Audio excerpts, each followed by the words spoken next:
Am I the meanest?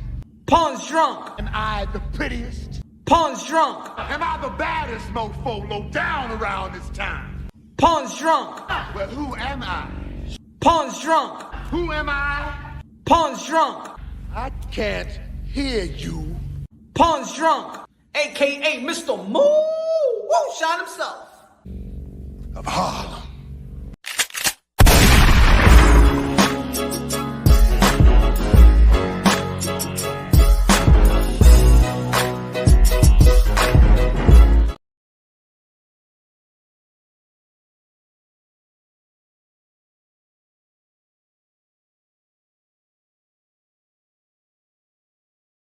What up, what up, what up? Y'all already know this is Punch Drunk Boxing, aka Mr. Moonshine himself, aka El Adobo, aka El Sazón, aka El Borracho. Ladies and gentlemen, first and foremost, God bless each and every one of y'all. Man, the boxing world is buzzing, is buzzing, is buzzing. The UFC fan base has infiltrated the sport of boxing. Ladies and gentlemen, we had in the boxing house, the boxing community, we had a chihuahua. We had a pet. We had a chihuahua to scare off the MMA fighters. We had a chihuahua. His name was Jake Paul. Jake Paul was beating up all the MMA. They didn't even have to face the tough, the real elite boxers because we had a chihuahua. And his name was Jake Paul. And the UFC, Nate Diaz. We had a chihuahua, Jake Paul. All that is changed this past Saturday in Saudi Arabia. Arabian night, like Arabian day. That all changed, my friends. Everything changed in the sport of the boxing this past Saturday in Saudi Arabia, my friend. Everything changed, man. Jake Paul was doing all dirty work. Jake Paul was doing all dirty work. No mas. No mas. Francis Ngannou is the king of Wakanda. Francis Ngannou is the Black Panther. Francis Ngannou is the king of all kings, the pound for pound king of the barbarians. Africa. Francis Ngannou. It don't matter if Usyk fights Fury. It's Fury fights AJ. It's Usyk fight AJ. If Wilder fight AJ. If Ruiz, the border ball, fight anybody. Whoever wins is not the man. Is not the top dog. It is not the king. It is Francis Ngannou. The king of all of kings, the kings of the barbarians. Oh, man. What has happened to boxing? Ladies and gentlemen, they say that 2023 has been an epic year in the sport of boxing, one of the most historic years of all the years in the sport of boxing, 100 plus years sports in the sport of boxing, man. Come on, man. You already know, man. Boxing is historically documented, one of the most and well documented sports in sports history. Let me say what's up to the people. What's good, Danny Medina, Donnie. One of the members of Punch Drunk Boxing. If you want to become a member of Punch Drunk Boxing, you already know. Smash the link. It's right there. You feel me, Mr. Moonshine himself. Demon Alani, Tycho TV in the building. Julius Williams in the building. Josh, Samir in the building. What's good, Samir? Demon Samir. Man. Oh, man. Low Nose Boxing in the building. AZ in the building. Vincent in the building. What's good, man? Jay in the building. Ray in the building. Ay, Dios mío. And now, Francis Ngannou, the kings of our barbarians. Francis Ngannou took it to IG and said that he was robbed. I felt like he was robbed. Yes, I know it's your boy, Mr. Moonshine, here to preserve the sport of boxing, preserve the modern-day warriors, modern-day gladiators, the one that put their life in the line for pure entertainment. This is not easy for me to say. Feel up in the building. Feel up in the building. Punch, you coming to Houston to Duarte Garcia fight? I don't think so. I'm going to Las Vegas. I'm going to Las Vegas, though. November 25th. Demetrius Boo Andrade, the boogeyman, versus El Monstruo, the monster, the Ecuadorian monster, the Mexican monster, the Dominican monster, La Bandera Roja, David Benavidez. I'm going November 25th. I said to the family, sorry, you can have Thanksgiving on your own. You can have the turkey, you can have the pork, you can have all the grits, you can have everything you want. El arroz con guandule, el potato salad, a tuna salad. Cómase en toque, you know what aquí. I'm going to go to Las Vegas to watch a Boo and David Benavidez. I don't think I'm going over there, though. I don't think I'm going to go over there. But I think it's going to be a good fight, though. High low, dímelo con los 2 pesos de plátano. What's good? High low. This moonshine gotta be great, better than Frosted Flakes. Good looking at my brother. ¿Cómo está de lo mío? ¿Qué lo que? Dímelo. We're gonna get started right quick. Samir said Tank just talking ish because he's been all talk that people are right through his resume. That's all he's doing, just talking. Yap. Chop. But you know what? Let's give him the benefit of the doubt, because this is the first time that Gervonta Tank Davis feels like he wants to smoke. This is the first time that he's alluding to one of the smoke, and I hope that he doesn't delete the tweets. Don't delete it. Don't delete it, Tank. Don't delete it, Tank. You know what I'm saying? I know that he's been, acting kind of. Shout out to Tank, man. I'm a Tank fan. I think that Tank has been a special fighter ever since the amateurs. Yeah, I already know he's from the East Coast, so we know about Tank. We know almost 250 amateur bouts. He's serious. We know he's serious. But we also know about Teofimo Lopez, the captain of the generation, the commander-in-chief, the most decorated champion of this young era, Teofimo Lopez, the biggest threat to Gervonta Tank Davis. Minus the lime green purse and minus the nail polish. You remember what Floyd Mayweather said? I want to know what Floyd Mayweather is going to say to Gervonta Tank Davis. You remember when Floyd Mayweather, when he was in the arena and he said he don't talk to people with nail polish? Y'all remember that? Or it was just me? Did y'all remember when Floyd Mayweather went viral when a dude with nail polish asked him for autograph, and Floyd Mayweather basically said, "Oh no, hell, I don't talk to dudes with nail polish." Y'all remember that? Is Floyd Mayweather gonna keep the same energy? Is Floyd Mayweather going to keep the same energy with Gervonta Tank Davis? Now, I don't want to see Floyd Mayweather. I don't want to see you go inside a ring and hug Gervonta Tank Davis. You said you do not talk to no man with nail polish. Y'all remember that, right? Y'all remember that? Let's yeah, matter of fact, I'm gonna do a video about this. I'm gonna do a video about this.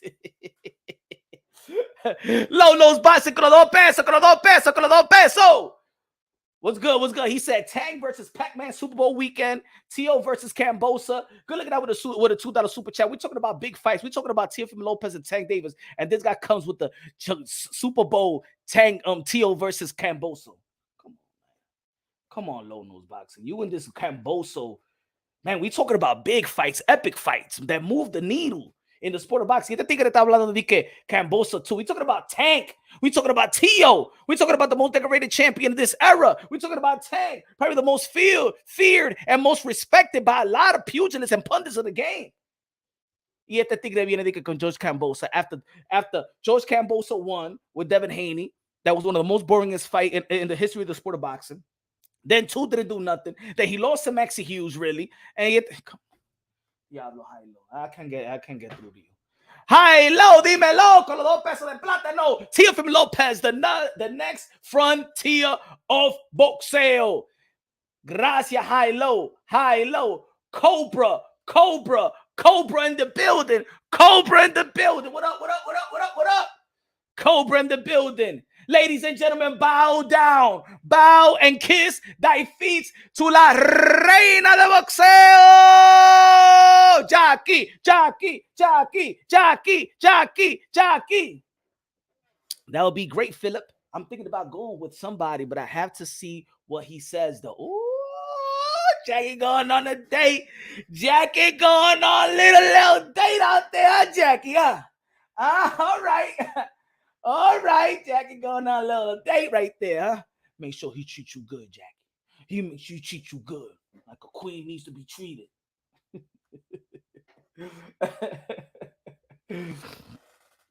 Ladies and gentlemen, finally, Tang Day. Hold on, let me see. Let me go. Let me see when Floyd Mayweather had a problem with dudes with nail polish. Hold on, Floyd Mayweather. Hold on, let me see now. Okay, polish. Here we go. Okay, let's go. Remember this? Y'all remember this, right? So they won't say I'm creating narratives or stuff like that. That I'm creating a divide between Floyd Mayweather and Gervonta Tang Davis. Y'all remember this, right? Floyd Mayweather refuses photo with boy because of his painted nails. Y'all remember that, right? Y'all remember? I ain't creating no narrative. Let's see what Floyd Mayweather said.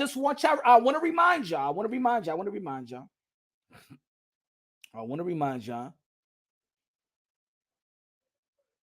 You punk, you F, you hoe, Mayweather. He said to the boy, no, they say, you punk, you F you out, you hoe. Mayweather yelled that at boxing opponent Conor McGregor to win the promotion. No, what was it? He said every male rock star wore nail polish, Prince or whatever. Best of when he said, let me see what Floyd Mayweather said. Let me see the quote. If there was a quote. The sports icon hurries away before the boy turns the camera to selfie. And he says, Floyd is a homophobe. You guys saw that first. Floyd doesn't want to take a picture with me because my nails are painted.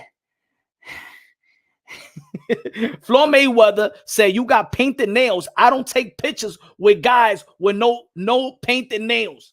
All right, this Floyd Mayweather. Look, I'm not doing no narratives. You got painted nails. I don't take pictures with guys with painted nails. Now, I'm not sure that Floyd Mayweather will ever take a picture with boys and men with painted nails. Now, this is Gervonta Tang Davis. So I want to see Floyd Mayweather keep that same energy. Don't you be taking pictures with Tanky. Don't you be taking pictures with Tanky. Watch me do the video. Watch me do the video today. But anyway, a little serious. Let's go a little serious. Let's go a little serious. Oh man, the boxing world is, man, more and more people are saying what I was saying right after the fight with Ngannou and Tyson Fury, that it was a robbery. It was a robbery. They robbery him. But let's talk about Gervonta Tang Davis. Gervonta Tang Davis tweeted out. Gervonta Tang Davis tweeted a thing. Hold on, let's share it. Let's do this proper. Let's do this proper. Let's not be ghetto. Let's not be ghetto in the way we break things down. Let's do it proper. Give me 1 second. Let me load up the picture. Let me load up the tweet. Let me load up the picture. Hold on.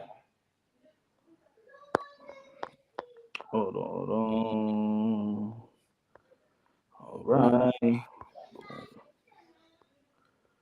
Boom. And then. Hold on.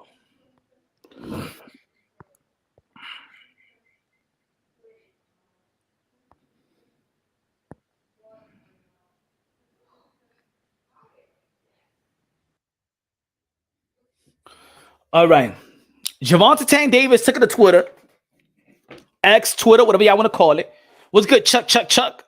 Julius in the building. He said, Gervonta Tang Davis said, all them little niggas got to see me, all of them. So he's calling out all of them.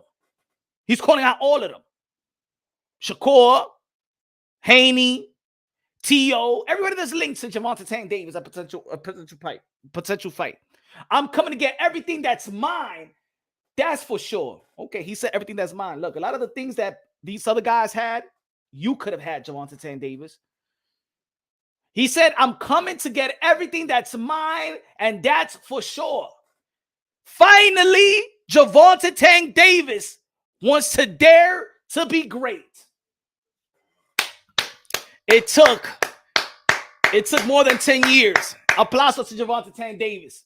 Finally, Gervonta Tank Davis wants it all. Finally, Gervonta Tank Davis wants the belts. Finally, Gervonta Tank Davis want to be a varsity champion, not only a junior varsity champion. He is tired of holding the regular belts. Finally, Gervonta Tank Davis wants what Teofimo Lopez earned when he beat Vasily Lomachenko and actually did his dirty work.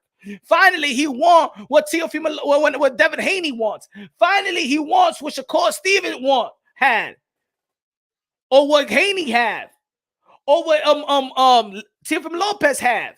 He went out there to the 144 for Mario Barrios for the regular. Well, there's somebody up there, Teofimo Lopez with the full. Oh, let me take this thing out. Let me take this thing out.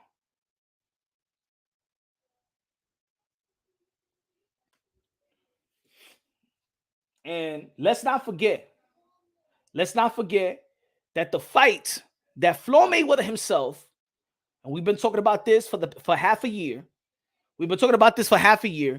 That Floyd Mayweather, who many have accused, and he has said publicly that Gervonta Tank Davis was only going to be fighting guys in the PBC and Mayweather Promotions umbrella.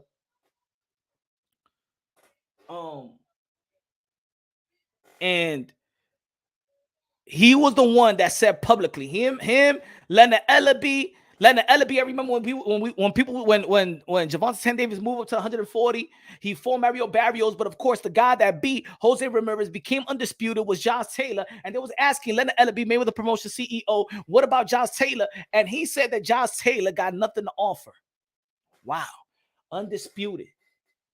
And this was really the beginning of the storm of belts don't matter. At the end of the day, Gervonta Tank Davis was going out there and he's putting butts in the seats, pay-per-view, selling out arenas with no belts, with no true elite accomplishment, with no legacy to actually stand on. Because if Gervonta Tank Davis retired right now, what legacy he's standing on? Gervonta Tank Davis' biggest win, in my opinion, now, because it has aged well, better than all his wins, in my opinion, is Mario Barrios. His biggest win, in my opinion, and his most impressive win, especially now that it has aged well, is Mario Barrios. So, in my opinion, his biggest win, in my opinion, was Mario Barrios at 140, in which he got a stoppage, in which Ugas couldn't do it, Thurman couldn't do it. What's good, Justin? Justin in the building. What's good, Justin? Smash the like button, ladies and gentlemen. Smash the like button. Yo, Papa, nobody watching the World Series.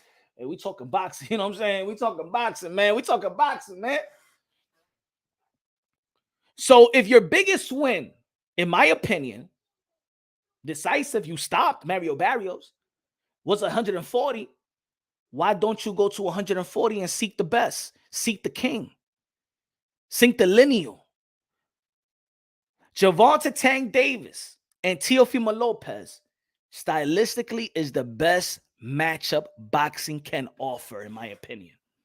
You're talking about speed, power, IQ, the torque, the reflex, the athleticism in one ring. In one ring. I don't think we have seen that. Two of the most athletic athletes, high IQ, young, combination of speed and power. I don't think we've seen that in the ring since Zab Judah, Floyd Mayweather. And to be honest, I believe that's how the fight will go. Ladies and gentlemen, I think a Floyd Mayweather, I think a Tank versus Teo is almost like Zab Judah and Floyd Mayweather. Floyd Mayweather being Teo, Zab Judah being Tank. But Gervonta Tank Davis got a chin, better chin than Zab. But I'm not saying that that's Zab, and I'm saying that I think that's the fight right there, in my opinion. Now, some people will be like, well, Zab Judah, Floyd Mayweather, that's probably more like Shakur and Tank. I like Shakur. I think Shakur in a lightweight division, nobody outboxes Shakur Stevenson. That's how I feel. Mill City Boxing. I saw you earlier. Mill City Boxing in the building. What's good? Mill City Boxing. Mill City Boxing. Everybody subscribe to my brother Mill City Boxing. Oh, I missed that one. Low Nose. He said Jackie going on a date with $2 for the popcorn. Man, you know there ain't nothing cost $2. Not even the popcorn in the deli cost $2. Ain't nothing in the deli cost $2. A blow pop that used to cost 10 cents now cost $2. Nah, Zab was washed by the time Floyd fought him. Nah, he wasn't washed. He just lost. He just took the fight where Baldomir should have never took that fight. And if he would have won, if he would have went if he would have never fought Baldomir and would have went straight with the Floyd Mayweather fight, it would have been bigger than ever. That was the letdown, was the loss of Baldomir, and then Floyd Mayweather had to take care of his dirty work, beat Baldomir, and then get the Zab Judah and Floyd Mayweather fight. But that fight would have took place without Zab Judah fighting Baldomir. It would have been hot, bro. It would have been hotter than what it was. Christian Padilla in the building. Christian Padilla said, "What up, Punch Tank? Don't ever bring up Teofimo Lopez's name." Well, I'm looking at it like this. Remember what Floyd Mayweather said?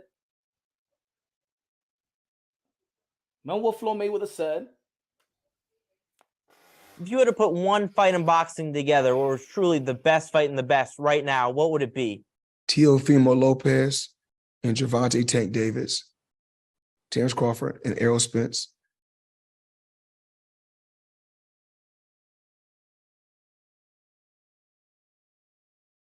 And Gervonta Tank Davis. Teofimo Lopez, Gervonta Tank Davis. Even the Lopez have asked me in the past. You know what I'm saying? Teofimo Lopez Sr. has asked me in the past. Teo has asked me in the past. What do you think is the legacy fight? What do you think is the biggest fight? I said Gervonta Tank Davis. And I know they feel highly confident, always felt confidence in fighting Gervonta Tank Davis and beating Gervonta Tank Davis. But for me, I always felt that's the fight. That's the fight right there. Again, I would love to see Shakur in the lightweight division. I would love to see Shakur Stevenson and Gervonta Tank Davis. I believe that Shakur Stevenson beats Devin Haney. I believe that Shakur Stevenson will be the toughest technical matchup for Gervonta Tank Davis. But I think the most threatening, the one that has the technique, the power, the athleticism, is Teofimo Lopez. It's something about these two that you just can't teach. It's something about these two that you just can't teach. You can't teach the other athleticism. You can't teach the combination of speed and power like Teofimo Lopez and what Gervonta Tank Davis got. And even see it, I know a lot of people don't want to take it, don't want to take the sparring into consideration and stuff like that. But sometimes you could see it. It's not necessarily who won the sparring matchup, but you could see that Teofimo Lopez IQ was already ahead of the game. That at that age, Teofimo Lopez, when they were like 3 years apart, 4 years apart, Teofimo Lopez is like the freshman and Gervonta Tank Davis is the senior. Let's not forget that when you saw Teofimo Lopez spar Gervonta Tank Davis was already a pro. Teofimo Lopez was barely a high schooler. Teofimo Lopez was probably in the 8th grade going to 9th. But looking at that sparring, you could see the IQ of Teofimo Lopez. I already knew he had an IQ a long time ago. I told the people, a lot of people thought I was crazy. Remember when I said that he was gonna outbox Lomachenko? And everybody said, oh no, he got to punch his chance. Even the pundits of the world, the Teddy Atlas and the Timothy Bradleys of the world, is no chance that Teofimo Lopez he should wait. Matter of fact, Timothy Bradley said that Teofimo Lopez Sr., if they put in Teofimo Lopez to face Lomachenko after the Nakatani fight, that he's doing a disservice to his son. A lot of people didn't believe what I was saying. You know why? Because a hardcore boxing fan like me follows the amateurs. And the skill set that you see is actually the amateur skill set. At the elite level, remember, Teofimo Lopez won the USA Olympic trials. He was an Olympian. Should have been representing the USA by winning the Olympic trials. You know how hard it is to win the Olympic trials, y'all?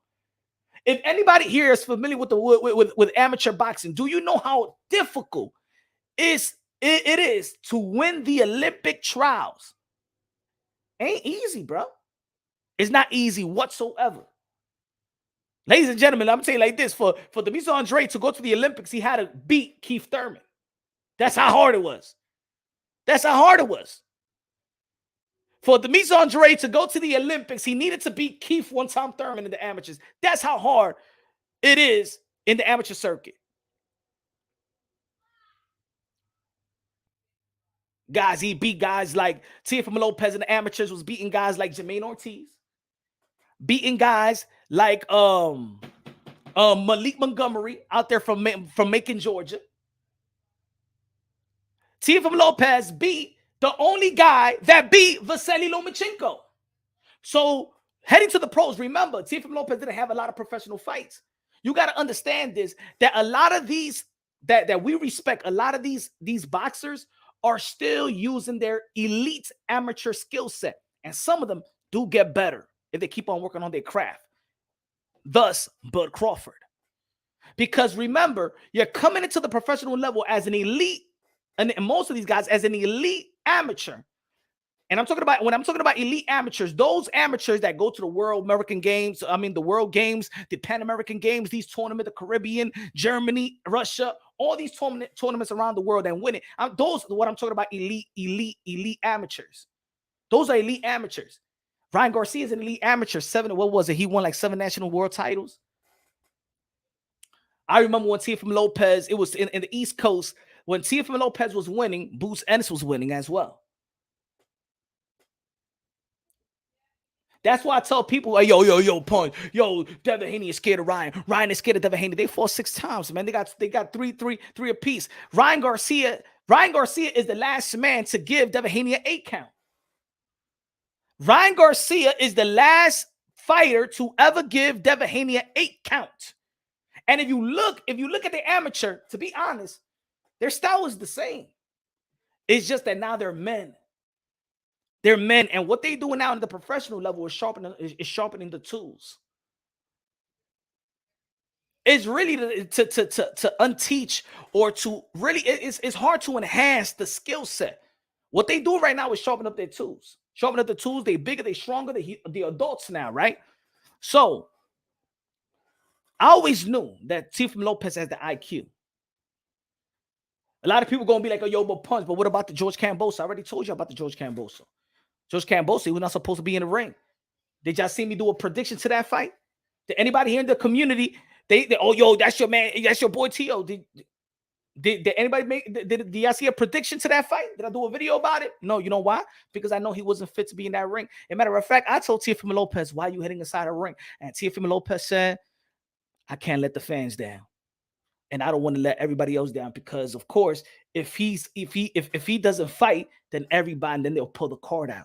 Nobody gets paid. All the fighters don't get paid. They got to be pushed back and stuff like that. So he had a lot of pressure. I said, man, well, you got to fight. Teofimo Lopez, Punch, man, I haven't felt like this. This is the worst quadruple time I ever felt in my life. And I asked Tio, man, when you get in the ring, the day before the fight, Mama Lopez's whole family is begging Teofimo Lopez to take him to the emergency room. I ain't gonna lie. If I don't tell you the real story, then I'm a fake. I'm a fraud. And I gotta keep it real, whether people like it or not. Look, at the end of the day, he stepped inside the ring and there's no excuse. I agree on that. Once you step inside a square circle, there's no excuse. But I'm not gonna be a fraud. I'm not gonna fake it. I'm not gonna lie to myself. I'm not gonna pretend like I didn't see what was happening the night before the fight. His whole family was crying and begging Teofimo Lopez to take him to the emergency room. And what Teofimo Lopez is saying, no, I gotta fight. I can't let the fans down. I can't let the fans down. Mother crying, sister pumping air, trying to pump the air out of his neck. Y'all wasn't there.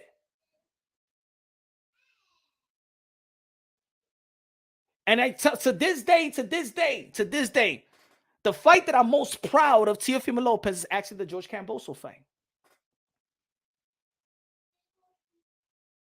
Couldn't rehydrate.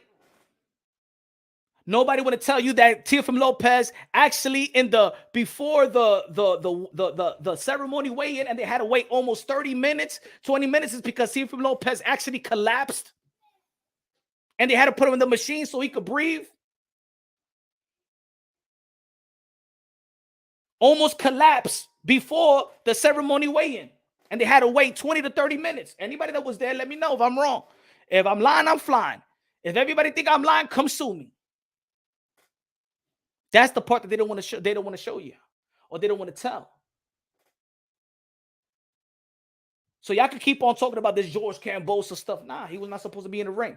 But then it justifies everything that we've been saying, because look at his IQ versus Josh Taylor. Look what he did. Look what he did versus Vasily Lomachenko.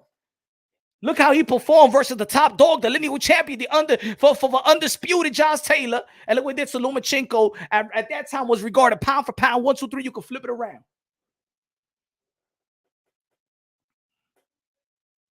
So he justified that. He clarified that. That wasn't him. But yet, the fight that I'm most proud of Teofimo Lopez was that fight. Because you know what I said? A lot of fighters, I'm going to tell you like this. Randy, dímelo, mi hermano. A lot of fighters say they're willing to die in that ring. Right? A lot of fighters say that they're willing to die in that ring. Now, y'all already know that this is a life or death type of sport. But you know, certain fighters take a knee to fight another day. Kell Brook took a knee to fight another day.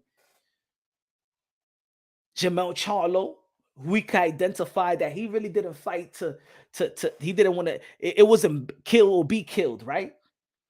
Teofimo Lopez was kill or be killed. And I said in my mind, I said, yo, when Teo said he's gonna fight, I said, this is when I realized, this when I realized Teo's crazy. And I ain't talking about the crazy that y'all want to say, oh, he got mental. No. I'm gonna tell you like this. That dude right there is crazy. Teo would really die in that ring. Teo would really die in that ring. I'm gonna tell you, from afar and personally, knowing Teofimo Lopez is a guy that will literally die in that ring and will probably die a happy man. That's how much Teofimo Lopez loved the sport. That's how much Teofimo Lopez loved boxing. That's why I respect. That's why I call him the commander-in-chief, the captain of the generation. This dude right here has no fear, bro. No fear. I'm telling y'all, bro. Yo, you even got all these look, and look, mind you, protect you, right? Gervonta Davis walks around with like 13 bodyguards. Devin Haney walks around with bodyguards. All these guys walk around with an entourage. Yo, Teofimo Lopez walk around with him by himself. Teofimo Lopez walk in New York City all by himself, not caring about nothing. You rolling with me? You rolling with me? You not? You're not. Teofimo Lopez puts him, hey, yo, whatever happens, happens. He don't fear nothing. He don't feel like he need bodyguards. He don't feel like he need nothing, no security. He's just walking around the street. Talk how he talk, call people pussy and shit like that. Well, come fight me. No entourage touch him. No people come to him. Nothing.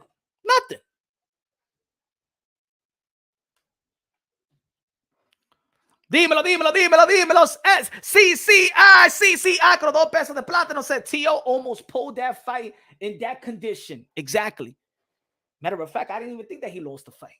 Could have been a draw. Had it a draw. I didn't see, to be honest, I didn't see Kambosos winning that fight either. That was not my scorecard, and I was there. Now, a lot of people may argue that.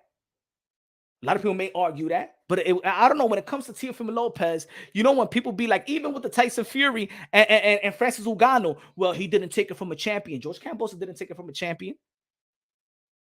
Teofimo Lopez won the championship rounds. Teofimo Lopez knocked the dude down in the 10th round. Why nobody, when it comes to Teofimo Lopez, why nobody said, oh, well, George Kambosos didn't take it from the champion, but that applies to everybody else.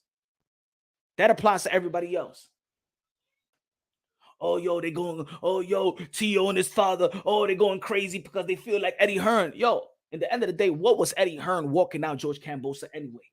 That's not his promoter. And let me let me tell y'all this, if y'all didn't know. If y'all didn't know, Brian Guzman in the building. What's good, Brian Guzman? Teofimo Lopez, the takeover Lopez was Smoke Tank. The promoter of George Kambosos was Lou DiBella and still is Lou DiBella. The reason why Eddie Hearn was walking out George Kambosos is because behind the scenes, you know it, George. See, y'all never see me and George on Twitter. We don't go back and forth because George knows what I know. George knows what I know. That's why you can see me on Twitter and in George Kambosos, he be going at other people, and then I come into the Twitter, into the thread. George Kambosos don't say nothing. You know why? Because Eddie Hearn, leading up to the fight with Teofimo Lopez, was trying to sign George Kambosos. The reason why you saw Eddie Hearn come out with George Kambosos, y'all ain't peeped that, right? Ladies and gentlemen, let me tell you like this. A lot of people think that the YTBC, this community, is a lot of drama. Behind the scenes, oh man, it's a whole lot of drama that y'all don't know. Hey, yo, behind the scenes of the sport of boxing is a whole different world, but with a lot of drama, with a lot of snakes. Oh my goodness, ladies and gentlemen, look, I'm gonna say it like this. If I know there's been movies out there about boxing, but I want to write a book. I'm gonna write a book about boxing, and me, you know. Having several fighters get signed, helping several fighters get signed, redlining contracts and stuff like that, advising fighters. I'm gonna tell you like this: if you want to get into the business of boxing, you got to be the coldest, heartless dude when it comes to business. I'm gonna tell you, anybody that you see in the sport of boxing, they don't give a damn about a soul. You got to be the ruthless, is the hustlers of all hustlers in the sport of boxing. In the sport of boxing is the hustlers of all hustlers. Anybody seen a promoter going bankrupt? Bob Arum? Al Heyman? Manager, advisor? Al Heyman? Eddie Hearn? Katie? Lou DiBella? Oscar De La Hoya? Bernard Hopkins? Mayweather Promotions? Samson Liquid? King's Promotion?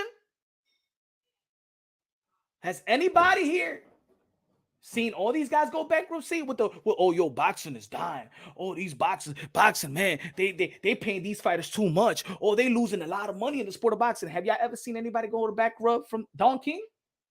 How many times Don King got sued? He still got money. Hey, yo, the business of boxing, I'm going to tell you like this. Give me 1 second.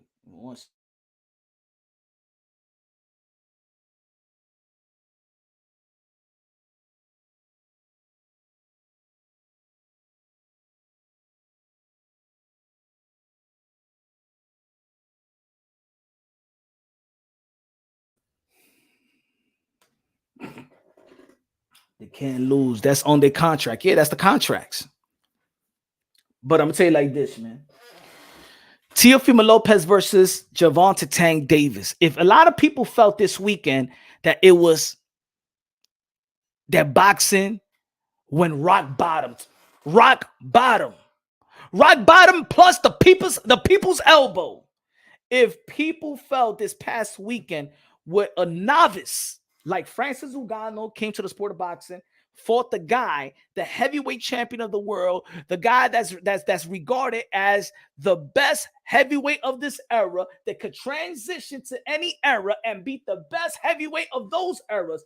That was Tyson Fury, and a novice, a rook, went behind the ears. A guy that just learned how to put boxing gloves 8 weeks ago. Beat the crap and embarrassed Tyson, the Gypsy King Fury. Boxing has been an embarrassment right now. Boxing has been humiliated because they say wherever the heavyweight goes, boxing goes. David Benavidez and Demis Andrade, November 25th. That's gonna be. They're gonna slow the bleeding of boxing. They're gonna slow the bleeding. I think it's gonna be an epic war, and I think it's gonna be an upset.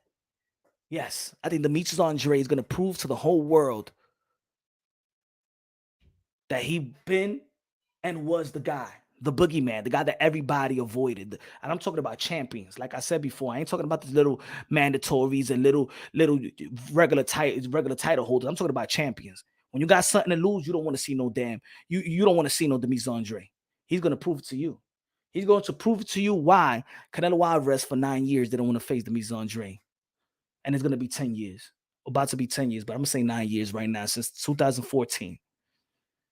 2014, July or June, when he was in position to mandate the fight. Right? And shout out to David Benavidez for taking on the fight. For taking on a guy that everybody don't want to fight. I think that David Benavidez and Demetrius Andrade are going to slow down the bleeding. Because right now, boxing is gushing. Right now, boxing needs stitches right now. I told y'all yesterday that Francis Ngannou gave boxing a black, Tyson Fury gave boxing a black eye. Not even. He broke the orbital bone of boxing. Boxing is doing real bad right now. Boxing needs surgery. And guess what? David Benavidez versus Demetrius Andrade November 25th is going to slow down the bleeding. But what brings boxing back to where it needs to be, to overexceed where boxing should be, Gervonta Davis versus Teofimo Lopez. Because I'm going to tell you like this. That's the fight that's going to be the 50-50 fight for Gervonta Davis. That's the fight. Teofimo Lopez got all the tools to be the most threatening fighter for Gervonta Davis to face. Shakur Stevenson got the intellect, but he don't got the power like a Teo. Teofimo Lopez is the biggest threat. Not Haney. Haney don't got the same. Haney, I don't think that Haney at the highest level could compete. I'm not gonna say compete, but anybody could weather a Devin Haney storm. I'm talking about them. Teo, Shakur, Ryan, a Tank. I just don't think that he got that it factor. Teo got the it factor. He got the it factor. And look, Shakur Stevenson powers is increasing. I said that before. So he is becoming almost as dangerous as Teo, in my opinion. He's almost becoming as dangerous. The more his power increasing, the more he's comfortable in the lightweight division. He's showing that like his power has increased. He's a different fighter. He's becoming he's elevating his game. He stays in the gym. He's a gym rat. But guess what? Teofimo Lopez is a gym rat as well. Tell me when you seen Teofimo Lopez out of shape. You seen Tank out of shape. You ain't never seen no Teofimo Lopez out of shape. He said Teo can't be Shakur, Haney, or Tank. Yeah, he's the most decorated champion out of all of them. The one that didn't wait on nobody. I don't even know how Teo keeps on proving you guys wrong. He's beating the best of the best. Leonardo Rodriguez con los 20 pesos. Gracias. A comprar comida china a los niños. He said, I lost all hopes that Haney could be pound for pound number one. After an old man Loma landed lefts at will, Tank lands those lefts. Haney is asleep in 6. Shakur outskills Haney easy. Teo also sleeps Haney. Got it, Teo, Shakur, Tank, and Haney. Teo, Shakur, Tank, Haney. I think I got it like that too. I think I got it like that. How you have it? I got Teo. See, for me, the thing is Shakur has proven to me. I know Tank is, you know what? I know Tank is special. But Teo and Shakur has proven it to me how special they are. Teo, Shakur, I think Teo is special and proven that he's special at the highest of all highest. Being the top dog at 140, being the top dog at 135 is the reason why Teofimo Lopez is 2-division lineal. 2-division lineal is the reason, because he beats the man. He is the man because he beat the man. Teo number 1. Shakur number 2, Tank number 3, Haney number 4. I know how special Tank and his skill set, his power, his speed is. They know it. His contemporaries know it. But he hasn't proven that necessarily with the best of the best. Good fighters. And then when you got certain the fighters in the ring, stipulations. The only thing I don't like about the Gervonta Davis team is they're trying to win the fight before the fight. It shows me a lot of insecurities. I think that Gervonta Davis team makes him look weak, makes him look vulnerable, makes him look insecure, in my opinion. It's his team. Because to be honest, with the skill set of Gervonta Davis, he doesn't need no stipulation on his contract. He don't need no rehydration clause and catch weights. He don't need none of that. They so scared in losing their investment that I think they're doing a disservice to Gervonta Davis, because once he gets into a fair fight, once he gets into these type of contract that he can't, that they're just too good. Look, Devin Haney's in a position where he doesn't need Tank. I'm going to tell you the truth. Look, these guys don't need Tank. If they want to get paid more than they got paid, but they don't really need Tank. Shakur Stevenson already made millions without Tank. Haney already made millions before Tank.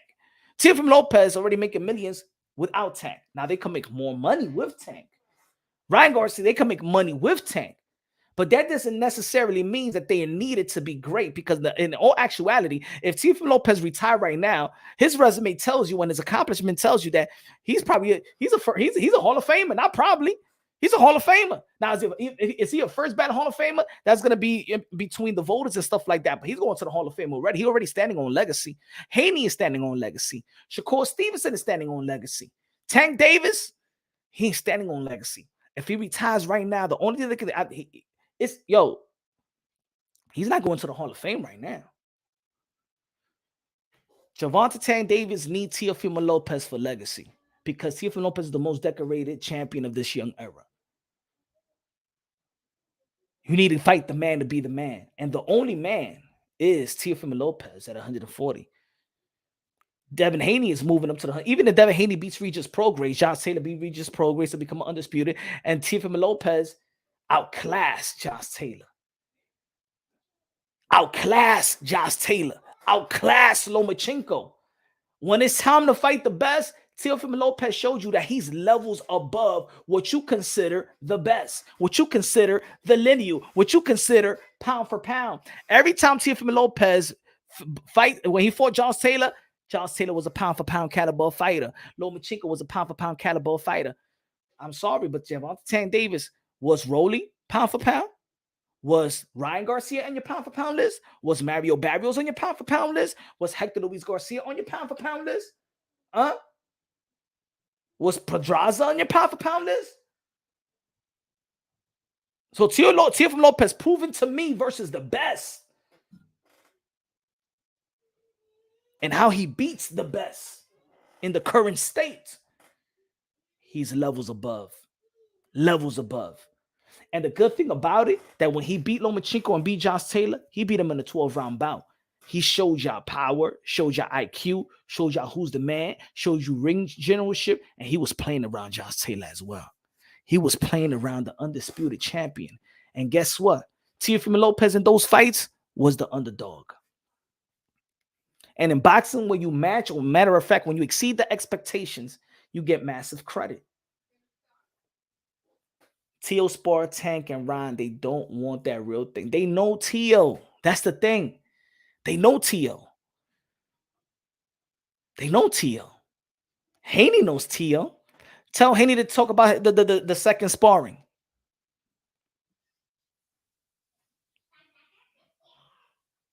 Both fathers had a deal not to talk about the sparring. Why?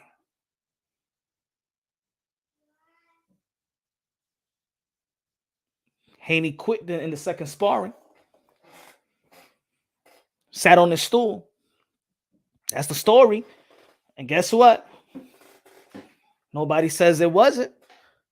We already seen the sparring with Tank fighting a 15, 14-year-old while Tank is a pro. Everybody knows Teo is the guy. I would like to see Teo versus Ryan as well. If he can't get the Tank fight, I would like to see that fight as well. Well, you know, Ryan Garcia got to beat Duarte.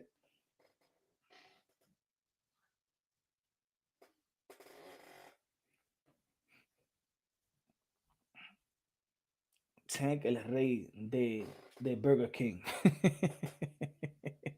Usted tan loco, man. He said el rey de Burger King. Logically, objectively, none of them. Let me see if I can get people.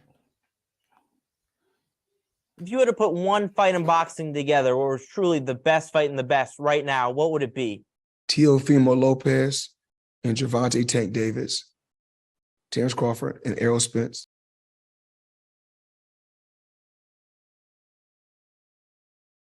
Floyd Mayweather. Do y'all agree with Floyd Mayweather, folks, about Tank calling out competition? Finally, he's calling out some competition. Finally, he want to be great. So I got to applaud Tank. I hope he doesn't delete this tweet. I hope he doesn't delete this tweet. And if I was Teofimo Lopez, what you want? You said what? Because Ryan Garcia going to be fighting somebody, Devin Haney going to be fighting somebody, Shakur Stevens going to be fighting somebody. Hey Tank, somebody's available. Ryan gonna fight Duarte. Haney is busy fighting Prograis. Ryan is busy fighting Duarte.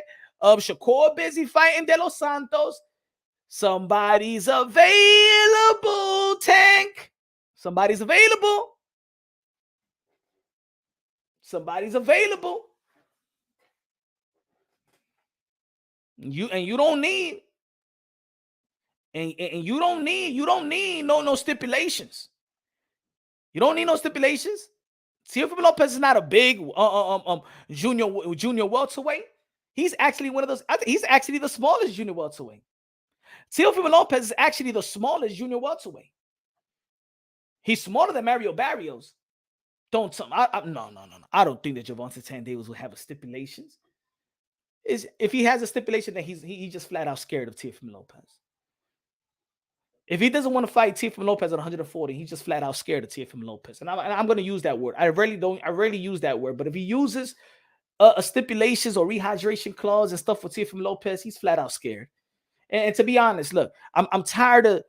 Sometimes I do get tired of saying modern day warriors, modern day gladiators. They put their life on the line for pure entertainment. If Gervonta Davis dares to even put a stipulation on that Teofimo Lopez fight, he's scared.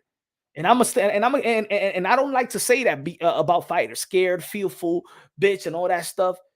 But if he does that, it was already embarrassing for Gervonta Davis. And I did lose a little bit of respect for Gervonta Davis and his team putting a rehydration clause on Ryan Garcia that never beat that actually never was a champion. He was not even elite. He was not even the top dog. He was not even a pound for pound fighter. But they were scared. His team was scared to lose on the investment. If Gervonta Davis said, but he better tell his team, no, man, I'm taking this fight straight up. I want to be a champion. I want to fight the best at his best. I want to fight the best at his best. As a matter of fact, if Gervonta Davis want to fight rehydration clause with Teofimo Lopez, I don't want to see the fight. I don't want to see the fight.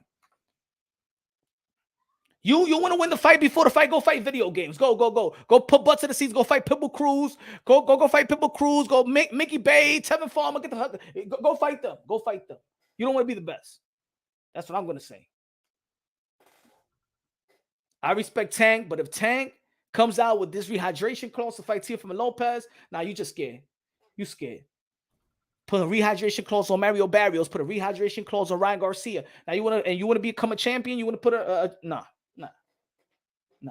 Leonardo Rodriguez con los 5 pesos. Ryan scares me more than most against Teo, speed and power. His gift from God. If Ryan was really focused, he'll be the most dangerous, but he's not. Sad. The only thing is, the thing with with Ryan is that Ryan doesn't got the athleticism like that. You know what I'm saying? I think that's what separates. He got the speed, he got the power, but look, when you got good timing, remember he was facing a guy that has speed as well and had quickness. And when timing could beat when timing beats you, look, and look, I used to one of my favorite fighters was Gary Russell Jr. I predicted that Gary Russell Jr. was going to beat Vasily Lomachenko. I was highly surprised because I ain't never seen fast hands like Gary Russell Jr. For me, he was the combination of Sugar Ray Leonard and Roy Jones Jr. It's like Sugar Ray Leonard and Roy Jones Jr. had a baby that was Gary Russell Jr. on a come up. I never seen no 12, 15 punch combination. 12, 15 punch combination the way that Gary Russell Jr. threw his punches. And when he faced Vasily Lomachenko, that's when you really notice that timing could be speed. That's what we saw with Tank Davis versus Ryan Garcia. He saw every left hook that was coming, basically. He ducked them, he dipped them, he countered them. And, you know, he doesn't have, I don't think that he has the deep arsenal like a Teofimo Lopez. I seen Teofimo Lopez neutralize Vasily Lomachenko with a jab to the solar plex for the first half of the fight. Jab to the solar plex right hand. Simple. And the athleticism, the pivot, he was pivoting with him. Duarte might just upset Ryan. Watch. To be honest, I don't think so, but I could say this. I wasn't a fan of Ryan signing with Derrick James. I was a fan of Ryan seeking to better himself.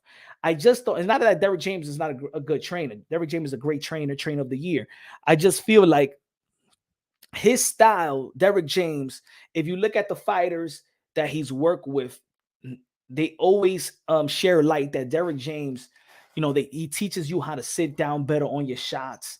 Sit down on your shots like he did with Jermell Charlo, like he did with Earl the True Spence. He trains you to sit down on your punches. I don't think that sitting down is sitting down on his punches is what Ryan Garcia needed. I think elusiveness is what was needed for Ryan Garcia. And if he's not going to be elusive, he's going to stand right in front of your face.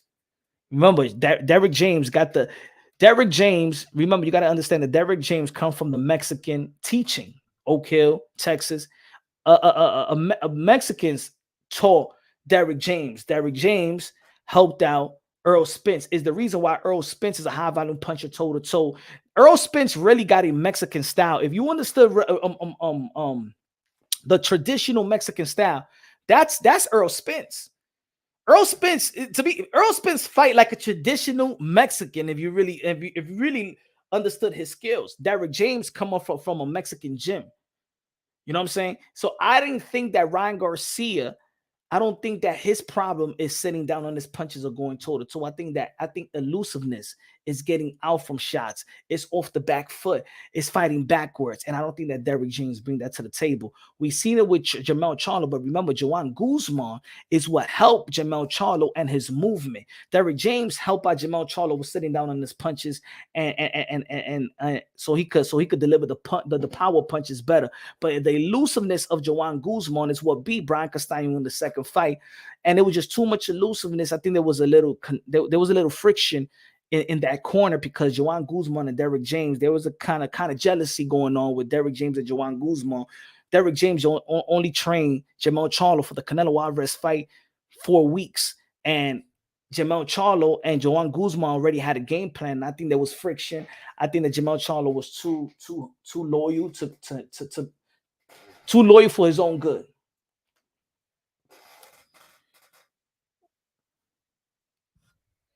Marco Antonio Luno. Thank you, Punch Ron Bassin. Gracias con los 20 pesos. Good looking out, man, for the people that donated to the channel. Good looking out, Marco Antonio Luna con el super chat de los 20 pesos. Gracias, mi hermano. Thank you, Punch Ron Boxer, for all your dedication to the channel and to us fans.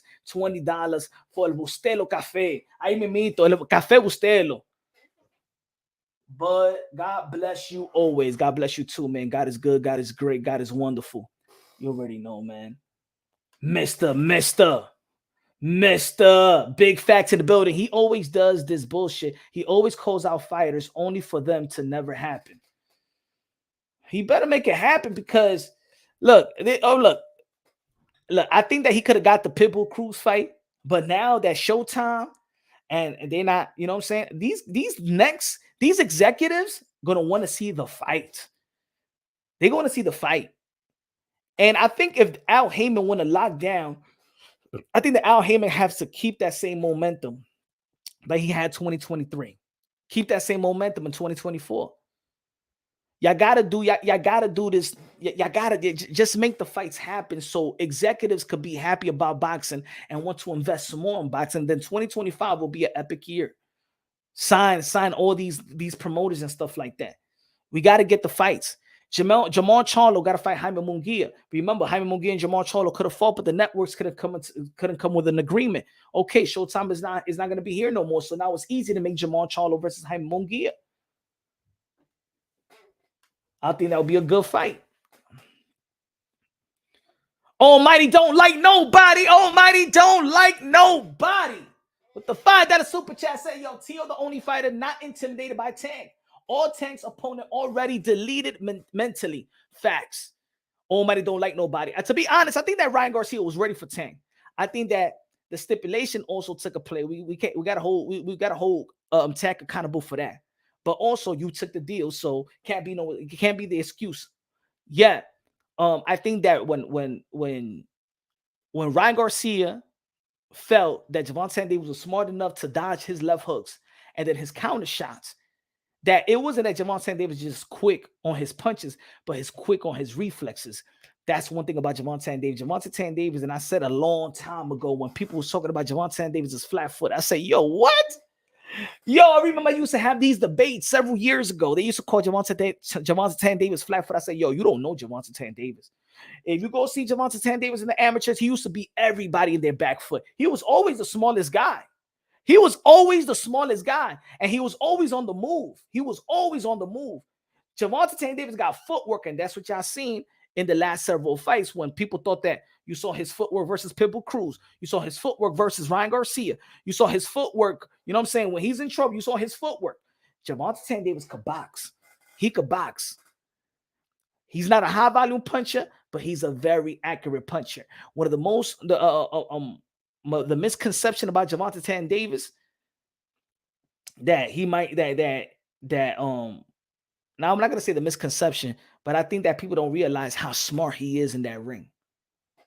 I don't think the people realize how smart he is. He's very calculated. He goes in there with a game plan as well. Gervonta Davis got the skills to go bum rush you and stuff like that and take you out in probably 3 rounds. But he's a smart fighter. He's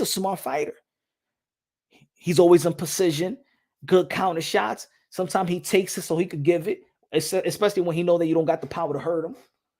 You know? But I do believe that there's people that go out there already with a loser mentality. Some people already signing the deal thinking they're going to lose already because of the stipulations and things of that nature and then the rehydration clause. But like DSV, good looking out, Almighty, just like DSV, when the lights are bright, Tio fights on another level. You know, there is athletes out there, boxers, fighters, athletes out there that sometimes they perform to the level of their competition. You know what I'm saying? You gotta, when it comes to Teofimo Lopez, you got Teofimo Lopez moniker is the takeover. Teofimo Lopez is not going to be taking over just fighting guys that he knows he's going to beat. His moniker is about taking over. And that's what I tell about people. That's what people get mad when I say, yo, Teofimo Lopez, a petition so we could be the WBO super champion, so we could go to the welterweight division and fight the winner of Giovanni or Alexis Rocha, or fight Bud Crawford. And I say, yo, Teofimo Lopez versus Bud Crawford. People say, nah, punch, you crazy. Remember what Teofimo Lopez is all about. He's all about taking over. I think people forget. Look at his resume. Look at the amount of fight that he got. He's not here. Look at his resume. He is not built like other boxers or have 30 fights fighting nobodies. He just reached 20 bouts, 20 bouts. And look at his resume already. He's about taking over. Teofimo Lopez could have had probably an easy fight December 9th. He said, no, I need a big fight. I'm not wasting my time. I want it big. I want to take over. I want the type of fights that when I win, I take over. Just like he did in 135 and just like he did in 140. Tio was about taking over. The mentality is different. Both of them got skills. Gervonta Davis and Teofimo Lopez. But the mentality is way different. It's in another level. See, maybe now that Gervonta Davis is saying this, 1-7. Maybe now that Gervonta Tank Davis is finally saying, I'm coming to get everything that's mine, and that's for sure. Them little niggas got to see me, all of them. But Teofimo Lopez been wanting to see you. Teofimo Lopez been wanting to see everybody. Resume speak for itself. Gervonta Tank Davis, people been holding him back. But he wants to come and get everything that's mine. You think that is yours? You think that the lineal champion at 140 is yours, Gervonta Tank Davis? Then go out there and fight Teofimo Lopez February 10th, Super Bowl weekend. Let's go, Gervonta Tank Davis. You want what you think is yours? Hey, Teofimo Lopez did your dirty work at 135. He beat Vasily Lomachenko when your own team felt that you wasn't ready for Vasily Lomachenko. Guess what? Teofimo Lopez did your dirty work. You want to know what you want to get was yours? You want to get what yours? You was the first one that moved up to the 140, but you fought Mario Barrios. Teofimo Lopez following the footsteps. But guess what? He fought Josh Taylor, the undisputed. You want everything that's yours? Go get Teofimo Lopez right now, because the man been doing your dirty work since day one. Go get him right now, Gervonta Tank Davis. That man been doing your dirty work. Go get Teo. And tell your team to find the balls and the particular fortitude to go out there and make that deal happen without a rehydration clause or a catch weight. Do you need that, Gervonta Tank Davis? We know how good you are. We know how skillful you are. We know how dangerous you are. Does your team has that same confidence Teofimo Lopez team has that confidence? Your team has the confidence Teofimo Lopez team has. Put him up against Lomachenko when he was pound for pound. 1, 2, 3, you can flip it around. I don't know, and I don't think so, but I hope so. I hope so. I hope so. I hope so that Gervonta Tank Davis team find the balls and the testicular fortitude. I hope so. Calvin Ford, Coach Kenny, Leonard Ellaby, Al Hamon, TGB, Tom Brown. I hope you all find the balls, the testicular fortitude and mental fortitude to take a pen out and say, we fighting Teofimo Lopez, the lineal king of the 140. Finally, put your boy in a risky fight, in a 50-50 fight. Do you have the balls? Or are you going to say, I could put butts in the seats. I don't need them. They need Tank. I don't need them. They need Tank. QBS finest in the building. Teofimo Lopez would chew up and spit out Gervonta Tank Davis.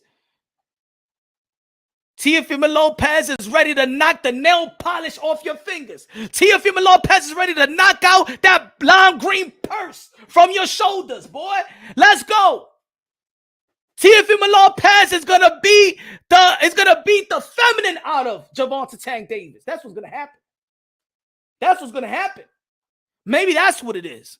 Maybe his team is looking at Gervonta Tank Davis and saying, man, this kid is looking a little bit more feminine. I don't think he's ready. He got a little beta in him. I don't know. Teofimo Lopez is ready to beat the nail polish of Gervonta Tank Davis. How about that? You better not be wearing nail polish around Floyd Mayweather, because Floyd Mayweather said that he don't like taking pictures with boys with nail polish. That's what Floyd Mayweather said. I ain't saying that. That's what Floyd Mayweather said.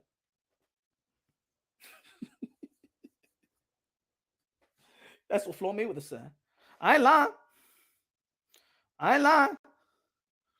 That's what Floyd Mayweather. Look.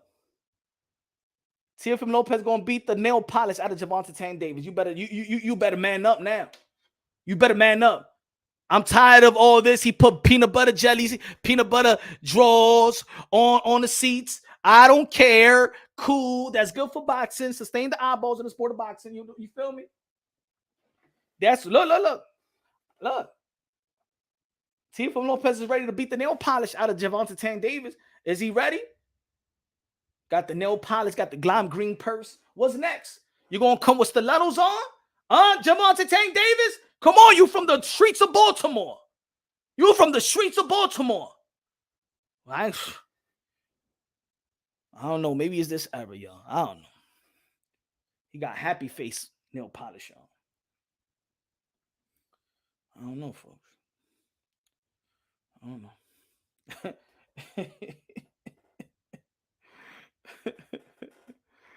I ain't said it. That's what Floyd Mayweather. I said it in the beginning. That's what Floyd Mayweather said. Floyd Mayweather said refuses photo with boy because of painted nails. And then I was just thinking about, oh shit. Oh, okay, all right, okay. Then Floyd Mayweather don't want no part of Gervonta Davis. I guess. Tio increased on my power list since Taylor. Has to, right? He earned the right. He earned the right. Good looking out, QBS. QBS fighting this with a super chat. Appreciate you, QBS. He said Gervonta Davis got more rules than overtime in the NFL.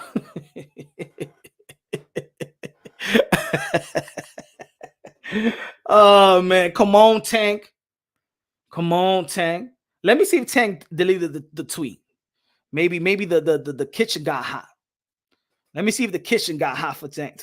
Let me see. He said, let me erase this before Tio reads it.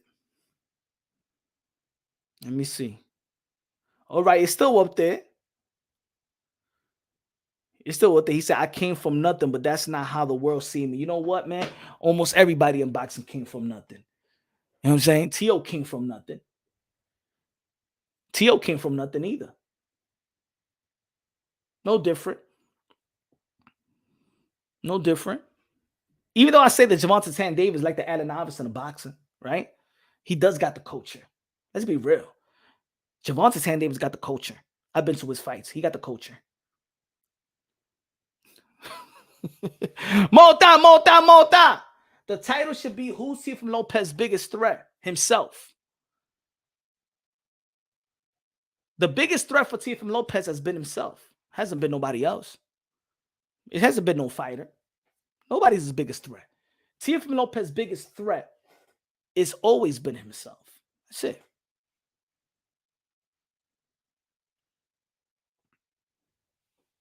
He said Tank's daughter painted his nails punch. Be easy. He did it for his daughter. Look, I'm gonna say it like this, man. I got a daughter. My daughter could play that little nail polish thing with the mother, not with the father. I don't give a damn. I'm an alpha male, bro. That little nail polish stuff, go play with your mother. Play with your mother. Don't play with me. No. Daddy, what? So what? If my daughter wants to put lipstick on me, if my daughter want to put a dress on me, también me lo voy a comer. If my daughter said, but daddy, ponte los panty como mami, ponte los panty. Me tengo que poner panty también. If my daughter said, when he did catch the period, hey, try this maxi pad, put it on you. No, I'm sorry, that don't look cute to me. I'm sorry, my brother. No, I heard that before. You know what I'm saying? Oh, it's cute when the daddy is playing with the daughter and she's putting makeup on the daddy and she putting. Mira, mi hermano, ella tiene una mamá. Ella tiene una mamá que juega esa vaina con la mamá de ella. Soy un hombre.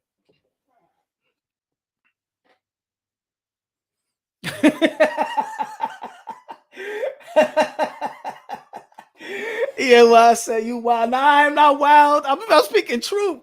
I'm like CCI. He said, I got two daughters and they have a mom to play with that. Facts. They got a mommy to play with that. You know who said that is cute? Other beta mamas. That's so cute. Oh my God, look at that. That's a great father. That's a great father. Oh my God, it's so cute. That's like with Dwayne Wade. Dwayne Wade, his son is his son. His son. I think what they call him. They call him Zachary, Zachariah, or whatever. That's his son. And he be taking his son to Victoria's Secret, buying his teeny son thongs and stuff like that. And they say Dwayne Wade is a honorable father. It's a father that every children should have because it's all about love. Mira, si mi hijo, if my son be like, Dad, I'm confused. I don't know if I'm a boy or a girl. Mira, hombre, tú eres un hombre, ¿oíste? ¿Ah? Mira, una pela, muchacho. Quítate esos celulares ahora mismito. Maldito estúpido. ¿Ah?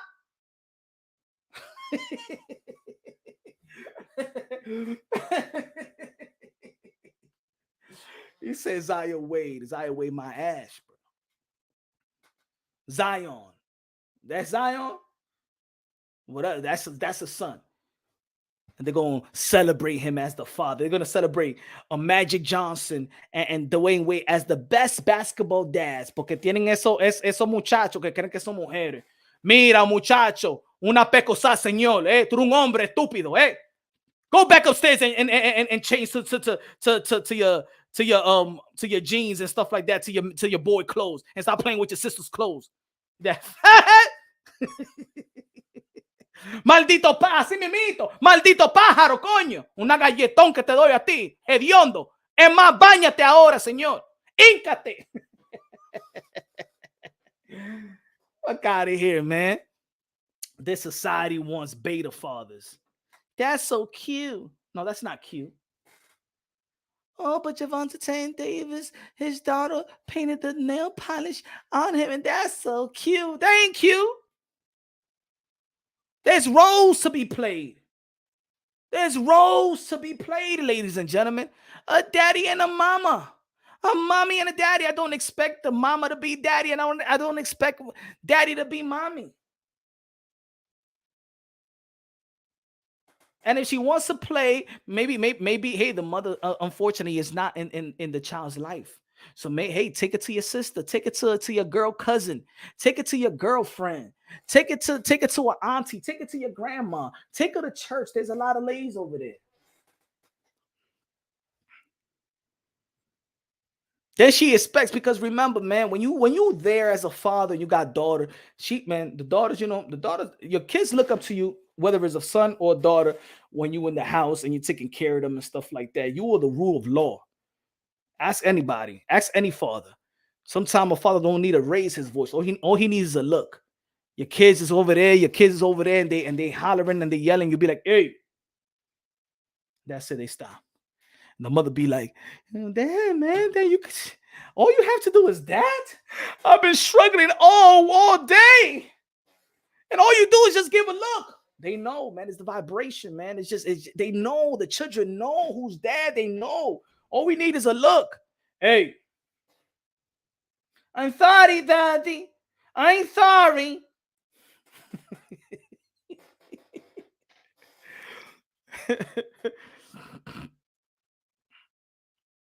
Single females in my day will make boys man, but now they want to yeah. I think it's in the food too. CC, I think it's in the food. Something is happening in the food. You know what I'm saying? And it's all the acceptance. That's the problem. That's the problem. It's acceptance. We're living in an acceptance society. Everybody's accepting it. Acceptance is all right. I understand. It's not my lifestyle, but they're not hurting anybody. They're not hurting anybody. So accept it. They're not hurting you. Accept it. Mira, señor. Yeah, they bothering the people. Huh? Yeah, there's little trani, little confused kids is bothering my kids at school. Yes, they bother. Take them to the mental institute home or something. Take them to those schools.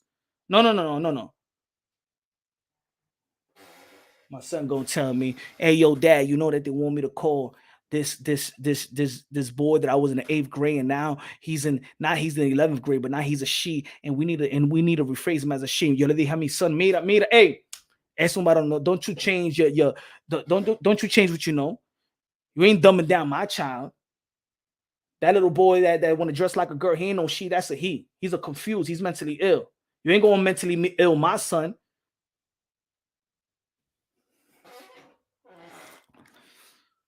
Stuff like that. Putting the rainbow flags and stuff like that in the classrooms. I remember coming up in school, we used to say the Pledge of Allegiance, the American flag, before school started. Ahora tienen the American flag, either Skittles flag. No. I pledge allegiance to the flags of the United States of America and to the republic for which it stands, one nation, under balls, and their liberty and justice for all.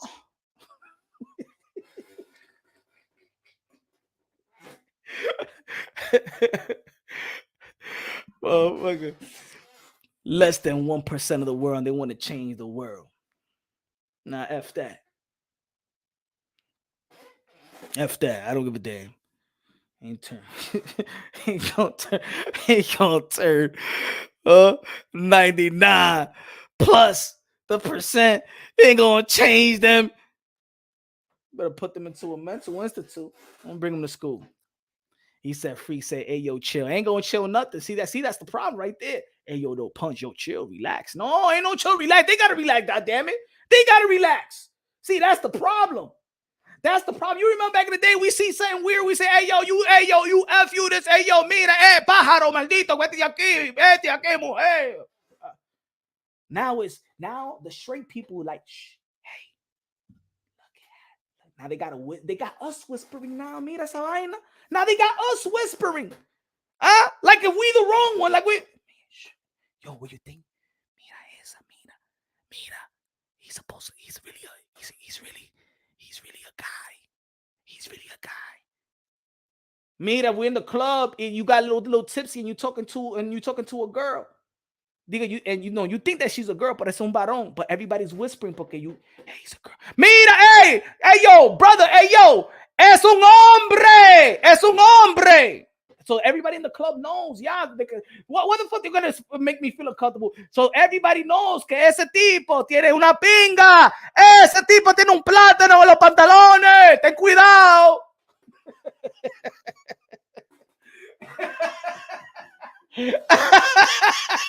Ain't gonna be no whisper. I see something. I'm gonna yell it out, bro.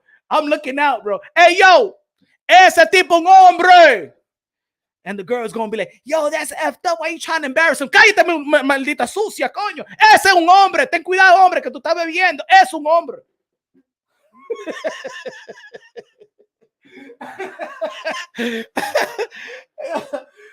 See, when the $2 super chat in the building say, yeah, we need to fight back against that 1%.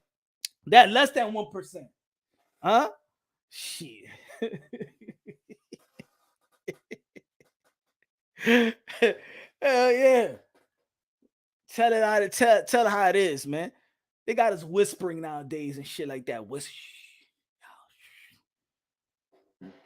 Got it here. Look at us. Joe Flores in the building. What's good, Joe Flores? Rap Star Boxing Knowledge. What's good, Rap Star Boxing Knowledge? No.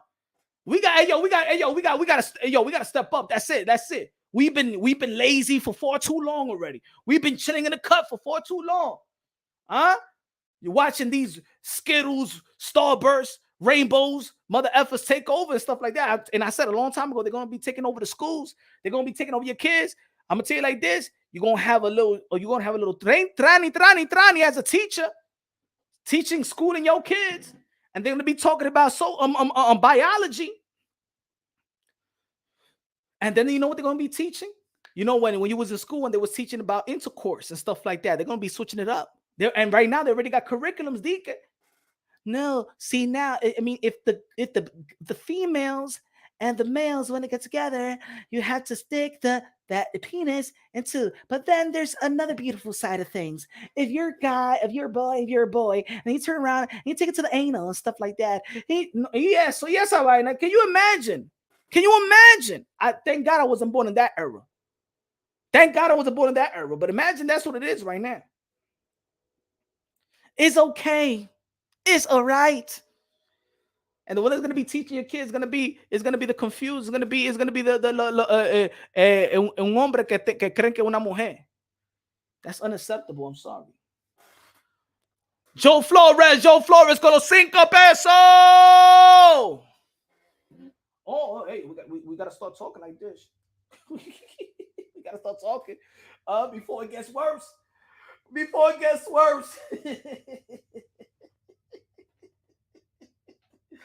You better start talking now before it gets worse. Oh, man.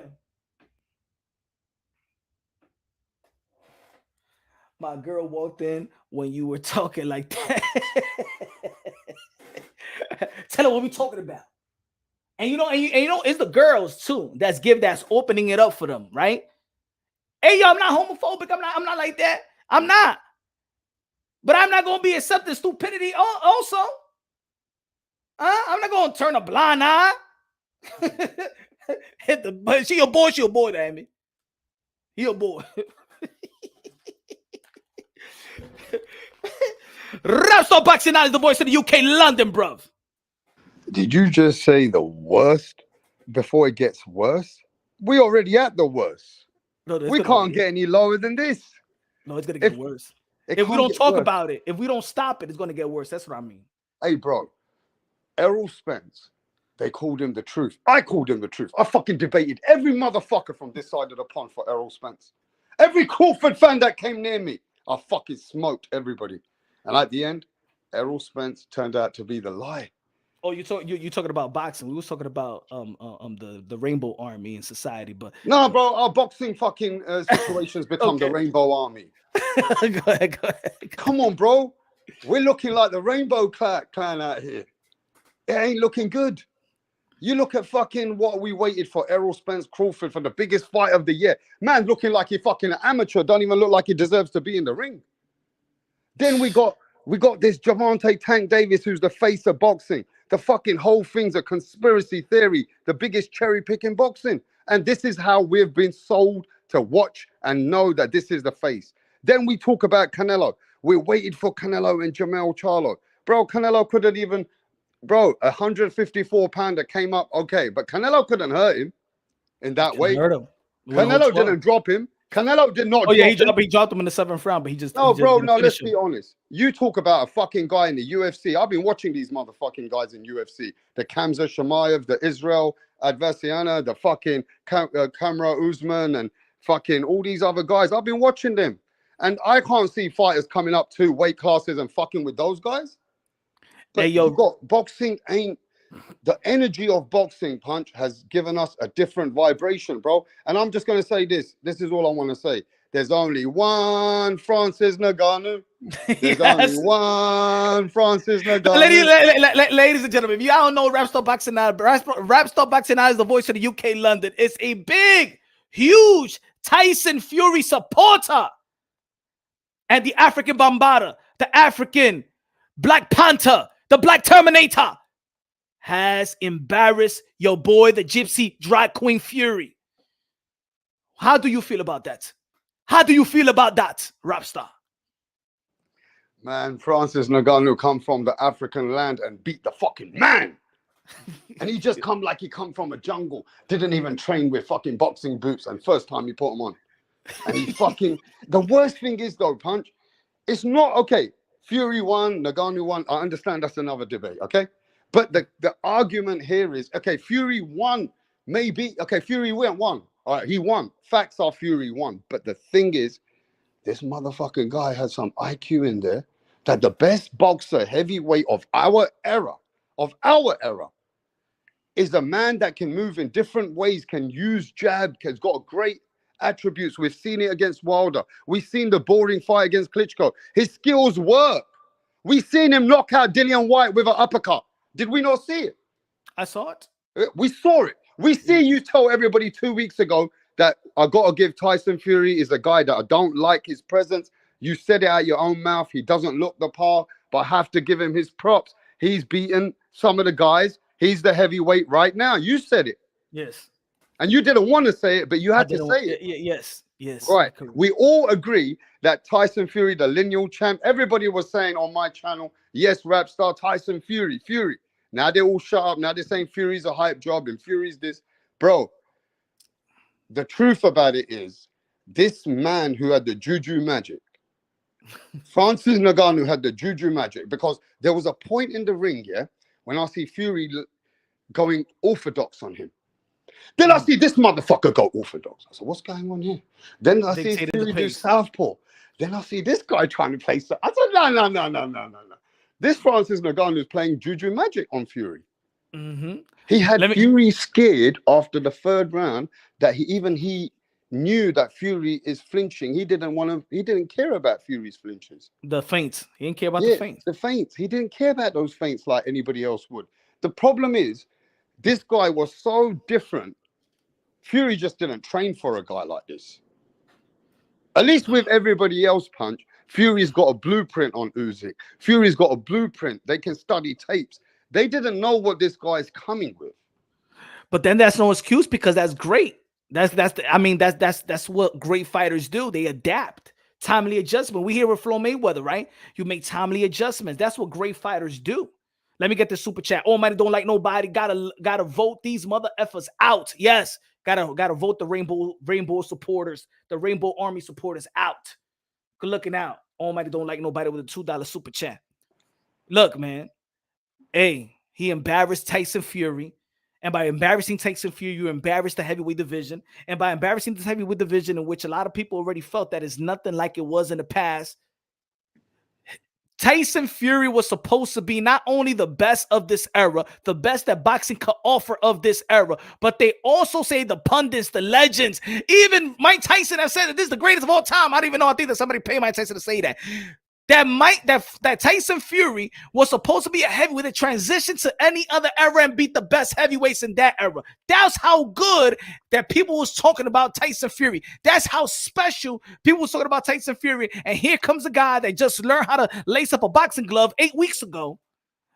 Beats up, in my opinion, I had a 95-94. I think that Ngannou did beat Tyson Fury. One of the licensed judges, believe also as well. So I'm not far-fetched in thinking that it was that he beat him. So he embarrasses boxing. We had a Chihuahua. I said it earlier today, Rap Star Boxing, that the boxing community, we had a Chihuahua, and his name was Jake Paul. Any MMA fighter that want to come into the sport of boxing, we didn't even have to throw our elite fighters. We had Jake Paul. That want to come into the house. And Jake Paul take out all the damn MMA fighters. But nah, this guy passed the Chihuahua, passed the dog in the house, went inside the house, went all the way to the master bedroom. Pause. Damn, now I was gonna sound like a little cage. and rip the bell out of that Tyson Fury.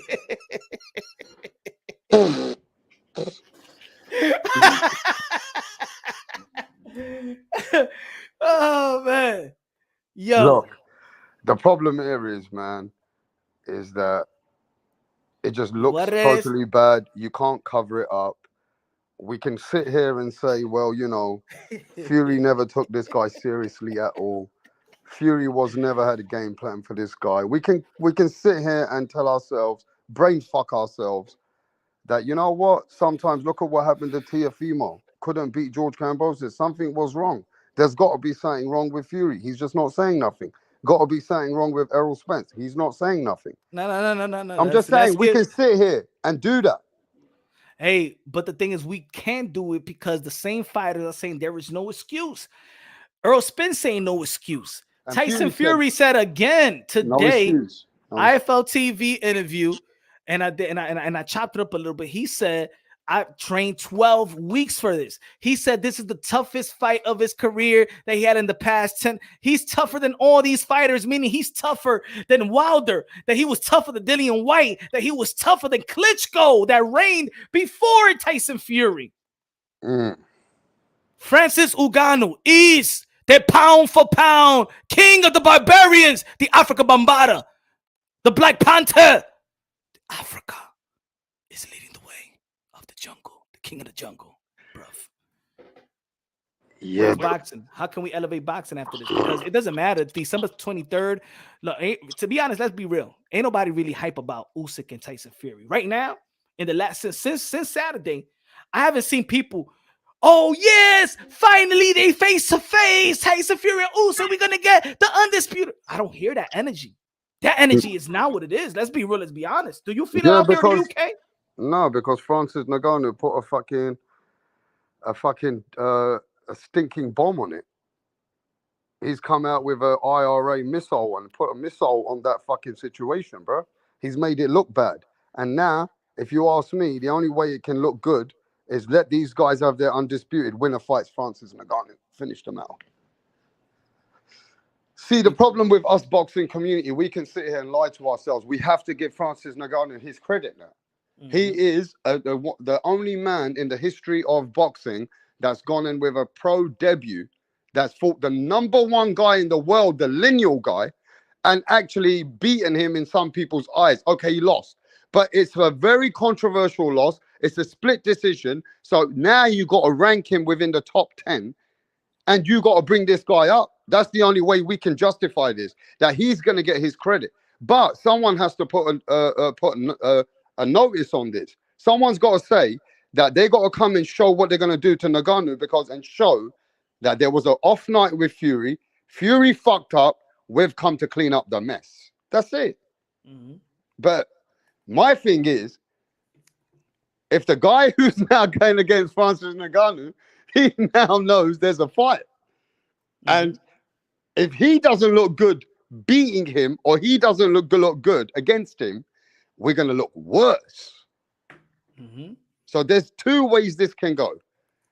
The guy's got to come out like a Deontay Wilder, an Anthony Joshua. Somebody got to do something about this and put it to sleep. Otherwise, we're going to look worse. No, I agree with you. Savage said, yo, Punch, Rapstar, did y'all see Usyk picked up Fury like it was nothing? Yeah, I saw that. Yeah, I saw that. But to be honest, man, that's the hype of that fight. The hype of that fight is not what it's supposed to be. Remember, we've been waiting for this. Think about this. We've been waiting for this for over 20 years. Over 20 years. We're going to almost a half a century. I'm sorry, a quarter of a century, not having the undisputed heavyweight champion of the world. And we almost had it in 2015. We didn't have it. But we're going on 20 years, right? When did Lennox Lewis did it? 2004? When was it? 3, wasn't it? Yeah, that's what I'm saying. We're almost going on 20 years. 20 years. And I don't feel the hype anymore. And this is what happens when boxing over marinate fights. Yeah. Because you give an opportunity for somebody to throw a monkey wrench like Andy Ruiz did. And now there was another monkey wrench. And even though that record-wise, the judges didn't award Francis Ngannou, in certain things, even in life, even in society, once public perception sets in, it don't matter. It's almost like when Conor Benn from the UK, remember, he was like, oh no, I'm going to fight this. This wasn't, I didn't test positive. But you know what? Even if they would have came out and said, oh no, he was really negative. That's it, public perception. That's it. They're going to see you as a dirty fighter. Same thing with Canelo Alvarez. When he got popped and but the hair follicle, that's it. Computer, that's it. It sticks with you. So it don't matter what the judges awarded. Everybody cold-heartedly in their minds and boxing eyes, combat eyes. No. It's a moral loss. That Francis won that fight. It's a moral loss regardless. Fans, look, Tyson Fury won by facts. Facts are Tyson Fury won, regardless of what anybody else says. But morally, I think you got to look at that and say, nah, man, we looking bad. We lost. Mm-hmm. That's just the truth. Morally, we lost anyway. So it's just I don't know, man. Does it teach boxing a lesson now for doing all these cross promotions, trying to be part of that? Does it teach boxing lesson that at the end of the day, you know, they were trying to sell this to the fans all the time. They were calling it mediocre. They were saying Francis Ngannou is a joke. Now, how can they say even that? Mm-hmm. So this is a black eye on boxing, bro. It is a big black eye, but maybe there's time for new movement. Maybe it's a different time here. And maybe we're getting ready for elevation of a different part of the sport, as you've seen with the YouTubers, the way that boxing is becoming celebrity boxing. I don't know, man. I'm feeling like other people can come and challenge boxers now, and it's not a big thing. And you can't sit there and turn around and say, like, preserve the sport, respect, and all that anymore, because the sport has let us down.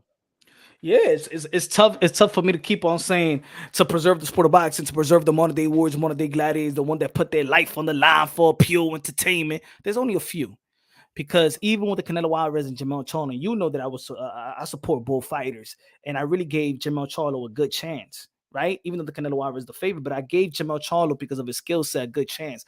But his approach to the Canelo Alvarez fight didn't tell me that he was ready to die in that ring. So how can I keep on saying it to preserve the sport of boxing, to preserve the modern day warriors, modern day gladiators, the one that put their life on the line? Yeah, you put in your life on the line once you step inside the ring, but you're not ready to die though. Jamel Charlo wasn't ready to die. He was ready to live to see another day. You know, and these fighters are some of the fighters are. I don't know, man. You know how crazy it is? It's such a big thing. They even saying that he should be in the top 10 pound for pound. He should. They saying that he should be in the top 10 pound for pound to be able to do something like that. You know to why? even get a split decision. They said he's the guy because nobody else has done that to Fury. Okay, nobody else has done that to Fury, bro. You know why you have to? I think you have to. First, he has a fighting background. Yes, he doesn't have a boxing background, but he has a fighting background. Another thing is the way that he performed in a real fight. This was it was an exhibition. Yet an exhibition doesn't mean fake. Exhibition doesn't mean fake, or a belt on that's not on the line doesn't mean fake. It's still a real fight. He got a black eye. The way that Tyson Fury was throwing the same shot that he threw on Ngannou was the same one too. He was throwing on Deontay Wilder. Nothing different. It's still a dangerous. Both of these guys could have got hurt. Both of these guys could have got paralyzed. But do you not agree with some people in boxing have been saying, and even like you see in the chat, who's that? Tygo TV, yeah, mate. Tygo TV says, is it that Ngannou just did great, but Fury did absolutely shit? To be honest, I think that, look. I mean, do you at least understand that maybe Fury just had a shit day and was doing what he could? No. Okay. I but think that you don't I want think to take personally, it away from Ngannou. I get that. No, it's not even taken away from Ngannou. Look, I saw the fight live. I did the live show. The second time I watched it was not to rescore the fight because I still think that I still think that Ngannou won. I saw the second time I saw the fight. I wanted to see if the narrative of he didn't take it that serious. Tyson Fury took this serious. Tyson Fury did the same thing he did to his other opponent. The difference between that was he couldn't bully Ngannou. He was too big. He tried to muscle. He tried to clinch. He tried to impose his weight on Ngannou like he did with Deontay Wilder. The difference is Deontay Wilder is way smaller frame-wise than Ngannou, in which he couldn't pin Ngannou in the corner. He couldn't just tee off on Francis Ngannou. So he tried. This wasn't about that Tyson Fury wasn't in shape. He didn't have movement. It wasn't that Tyson Fury wasn't even trying to feint him. No, Ngannou didn't fall for the feints, in which almost every fighter fall for the feints of Tyson Fury. And if you are Tyson Fury fans and you study Tyson Fury dictates his offense by effing up your rhythm with feints. When he throws a feint, then he delivers the jab. He don't jab just to jab. He throws a feint, jab, 1-2. Feint. That's his offensive game. That's what makes him special. You know what I'm saying? One of the best feints in the game. Ngannou didn't flinch. So this is the reason why you see Tyson Fury the way that he is and his mannerism. He knows that he didn't fuck around. He knows he trained for this fight. People are trying to create an excuse for Tyson Fury. No, Tyson Fury, the first punch of the fight was trying to take out Ngannou out. Look at the fight again. The first punch of the fight. Left hook right away. Nah. He just got outgamed, outboxed, in my opinion. No, I mean, yeah, everyone's got opinions. I watched it 3 times. I still got Tyson Fury winning the fight.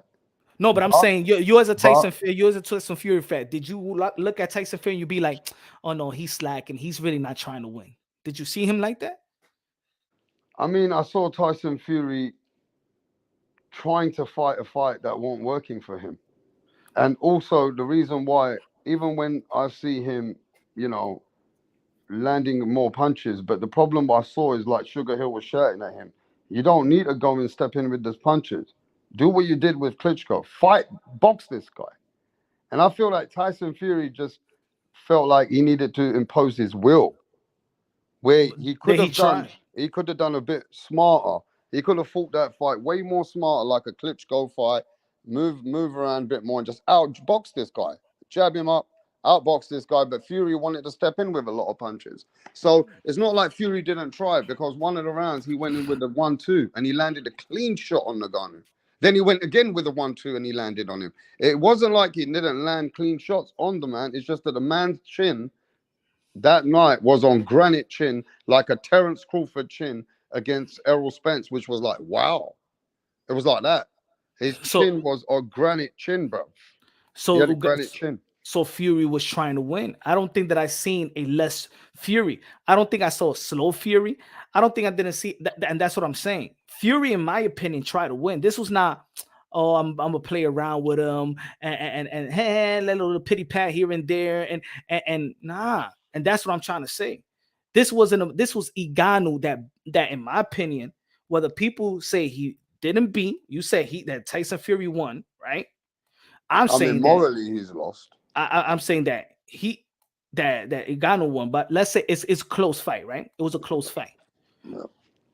But Tyson Fury tried his best to beat Ngannou, and his best wasn't enough. Well, he tried his best with what it was on that night for him. I mean, I can't say that was the best of Fury. But the thing is, the best of Fury. The best of Fury was what was there that night. But I'm saying that the best. I know Fury's got a lot more tools than that. All right, so tell me, and that's what I'm asking. So tell me the tools of Tyson Fury just that like I didn't told use. Just like I told you, he'd be more on his feet, lighter on his feet, moving that jab, not stepping in with the punches like that to be caught, and he'll be a lot more fighting from on the outside like he did with Klitschko. He was a lot more with Klitschko fighting like that, and he's fought like that many times if he has to. You've seen what he's done with Otto Walling with one eye. He can adapt. Okay. My thing is with this time round, Fury was a bit slow. For me, Fury was slow. Fury looked like he was aging too. And look, all these conversations are for many fighters have come not given their best, no matter what it is, and they never look their best at some point. So everybody can have an off night. I'm not saying that Fury came in the worst, but I'm just saying that other guy really did come really great. There's no excuses. Fury morally has lost this fight. But at the end of the day, I think if Fury knows what he's fighting against, and now if he puts his fucking head down, could probably outbox this guy all the way. Let me get this super chat. CCI said Francis upset the night and took some names. Good looking out, man. Appreciate you, CCI. With this $2 super chat also said, I seen a whole shit type of Fury. LOL. I'm giving Tyson Fury. I'm not even going but I'm going with Tyson Fury. What I've seen and what Tyson Fury tells me. And for me, it aligns with how I feel and how I saw the fight. Tyson Fury has no excuse. Tyson Fury said he was in great shape. Tyson Fury said he trained 12 weeks for this. Right. 12 weeks for this. Tyson Fury, I seen feints. I seen Tyson Fury trying to move. I seen Tyson Fury throwing the jab. I see Tyson Fury throwing the 1-2. I seen Tyson Fury throwing the left hook. I see Tyson Fury trying to impose his will, use his weight on him. But in the first round, from the beginning of the fight, I even did, and the live is there. I did the live commentary. I said Ngannou's footwork. Wow, yo, this, and I was saying it. I said, and everybody knows boxing. The first thing that you learn in boxing is the footwork. And for him to have the type of footwork that he has, wow. So when you're saying that Tyson Fury didn't look his best because he didn't use his footwork, no, it's because Ngannou's footwork was actually superior. He didn't know that. Remember, he's a novice, so he shouldn't even have the footwork that he had. It was Francis Ngannou that switched to southpaw and then made Tyson Fury switch back. It was him to switch back and made Tyson Fury switch back. It was the footwork of Ngannou. So Tyson Fury that fight guys that don't have footwork, like Deontay Wilder, like Dillian White, like Otto Wallin, like almost any fighter that he fought, he couldn't. It's not that he couldn't use the footwork. It was somebody there that was just as athleticism and actually used the footwork and actually dictated the way this fight, dictated the pace of this fight and the movement of this fight. So that's what I mean. Saying that Ngannou is a genius. He's one of the best boxers. If he can come with a debut like that, then he's one of the best ever gifted boxers ever lived. Versus Tyson Fury. I mean, well, that's the best of what we got because he's better than everyone else. Yeah, but so then if it's versus Tyson Fury, it's versus Wilder. and everybody sees Tyson Fury beating Anthony Joshua. And before this fight, we had Fury a favorite against Usyk. So in our boxing, what we have with the best that we got today, then this seems like this guy's just a genius in this era, that he can do something to show that our era is not that great, yeah? And this man can even bounce with the Lennox Lewis's then. Is a genius to have. He's a man who can hang with Lennox Lewis as well. Not maybe. Not because when I was going back and Because forth, this is what our boxing is about then, yeah? There is no, it's boxing is always, this is a gifted individual, yeah? He's gifted, but this is gonna be, but boxing is always about what they say about styles. You know what I'm saying? It's not and it's not saying that because remember the narrative is that because Tyson Fury is the bigger guy and stuff like that, he could beat every heavyweight in the past. Nah, it's styles. You don't know what Tyson Fury might take. Like most of the fight, that guy Ngannou was just waiting for Fury to make mistakes. Yeah, if you look at the fight, he didn't have no great boxing skills at all. He was actually, for me, just trying to make Fury make mistakes. Fury was dictating the fight. It's Fury that was making the fight. This guy wasn't setting no traps. He's just trying to land big shots. So he was actually a good counter puncher in this aspect. Right? So for me, it's because I think Fury's done a lot wrong in the fight as well. But I can't take away from what Ngannou has come with and really put the account of himself and hurt Fury in the third round. I can't deny all this, bro. I've seen it in my own eyes. But like I said, at the end of the day, if this guy has done this as a pro debut coming out of MMA and everybody's calling him this and calling him that, it just goes to show me now, boxing, a man who's been training for years of their life should not have allowed this to happen. Now it has happened. Are we saying that this guy's just geniusly gifted? Yes. Okay. Those are the facts. He's a geniusly gifted guy with his hands. Yep. He's gifted. Right of the storm. Right of the storm. Gonna $5 pesos super chat. Good looking at Right of the Storm. What's good, my brother? Ryder said, hopefully we can kill this narrative that Fury could compete in any era. Facts. No, he cannot. This era's heavyweights are nowhere near good. Maybe but okay. That's an excuse as well. Because, ladies and gentlemen, the reason why we're going to say that now is to cover up our sport. See, if we say that, we can easily live with these things. If we say, Fury's a hype job, it kind of still hurts because the rest of the boxers, what are they? And then if we start to, because before that, nobody thought like that. So now it's very easy to say, well, Fury can't do shit anyway. He wasn't this and he was not that. No. I think, how about we just look at this other guy's just a genius? Because we're just going to now dice down Fury ain't shit now to get away from the actual truth. It's not our fault, man. He's the one that paint this picture for us right now. Yeah. This is all Tyson Fury. Tyson Fury paint this picture. I don't think that nobody wants to think what we're saying right now. I don't think nobody wants to think that. I think as a hardcore boxing fan, I'm not trying to speak for all, but I think we take a hit as well. We don't, come on, man. We know we go back and forth with the community of the UFC and the MMA. This is not something that sits well with us. You know what I'm saying? But it's Tyson Fury's fault. It's your fault. You invited this to the sport of boxing. You could have fought this undisputed with Usyk. You wanted your money. You wanted your money with him. Didn't they say Deontay Wilder cherry pick Tyson Fury? Yeah, you cherry picked this one. He made you look wrong. He made you look bad. Worse than any other heavyweight in the history of the sport of boxing. So that's your fault. Whether it's right, whether it's wrong, whether sometimes it's exaggeration, how we thinking about certain things, that's Tyson Fury's fault. Because you were supposed to be the man.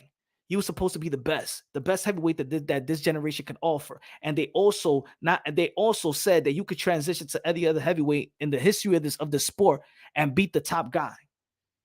And you lost to a novice, a guy that just learned how to lace him up in the last 8 weeks. Nah, man. It's hard to even, and I'm not gonna say that he didn't show up. He showed up, and Tyson Fury said he himself showed up. And I ain't seen nothing less that I ain't see a different type of Tyson Fury that I ain't see versus Dillian White or Otto Only or Schwartz or Wilder. I ain't seen nothing. I ain't seen no different. I ain't see nothing that he left at home. I ain't see a tool that he left at home. Nah. And that's why he is the way that he is today. That's why he ain't seen no karaoke after the fight, because he tried and couldn't beat the guy because he saw a guy right in front of him that had the footwork. So no excuses. No excuses. No excuses. No At the excuse. end of the day, it's just a shame because the sweet science of boxing for many, many years, has always been the argument that a man who boxes has got hands like God. An MMA guy, a man who hasn't come out of that boxing technique on a regular basis, hasn't sparred for like 3-4 years, like a man like this, he's not supposed to compete in that aspect. That aura of boxers being no man can compete with them on a crossover like that has kind of gone now, because I just felt like boxing was standing on its own when it was a stand-up game. Do you understand? But, you know, are we saying that other sports have elevated, that their stand-up games getting better and better and better, that they can compete with a boxer? Because if we start to see that, I'm sorry, bro, it starts to bring the sport down, man, and we're looking weak. Yeah, we're looking weak. You know what I'm saying? I know we got a good fights. You know, we're talking about this potential fight of the Gervonta Davis and Teofimo Lopez.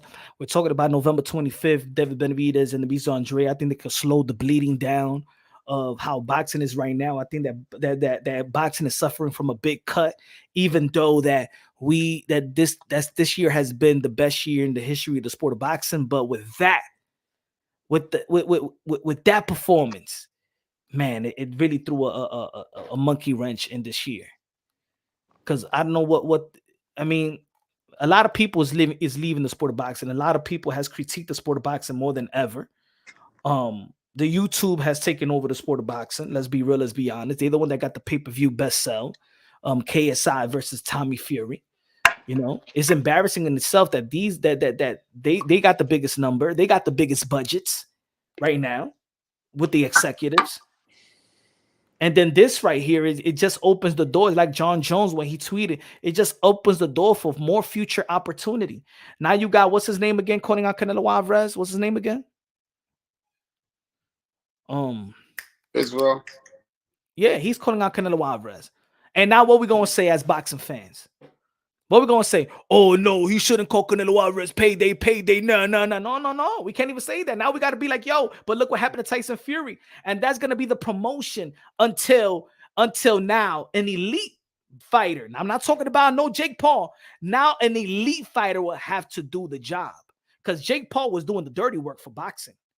But now, since the elite of the UFC went to the elite to boxing and he got embarrassed, now he erases what Floyd Mayweather did with Conor McGregor.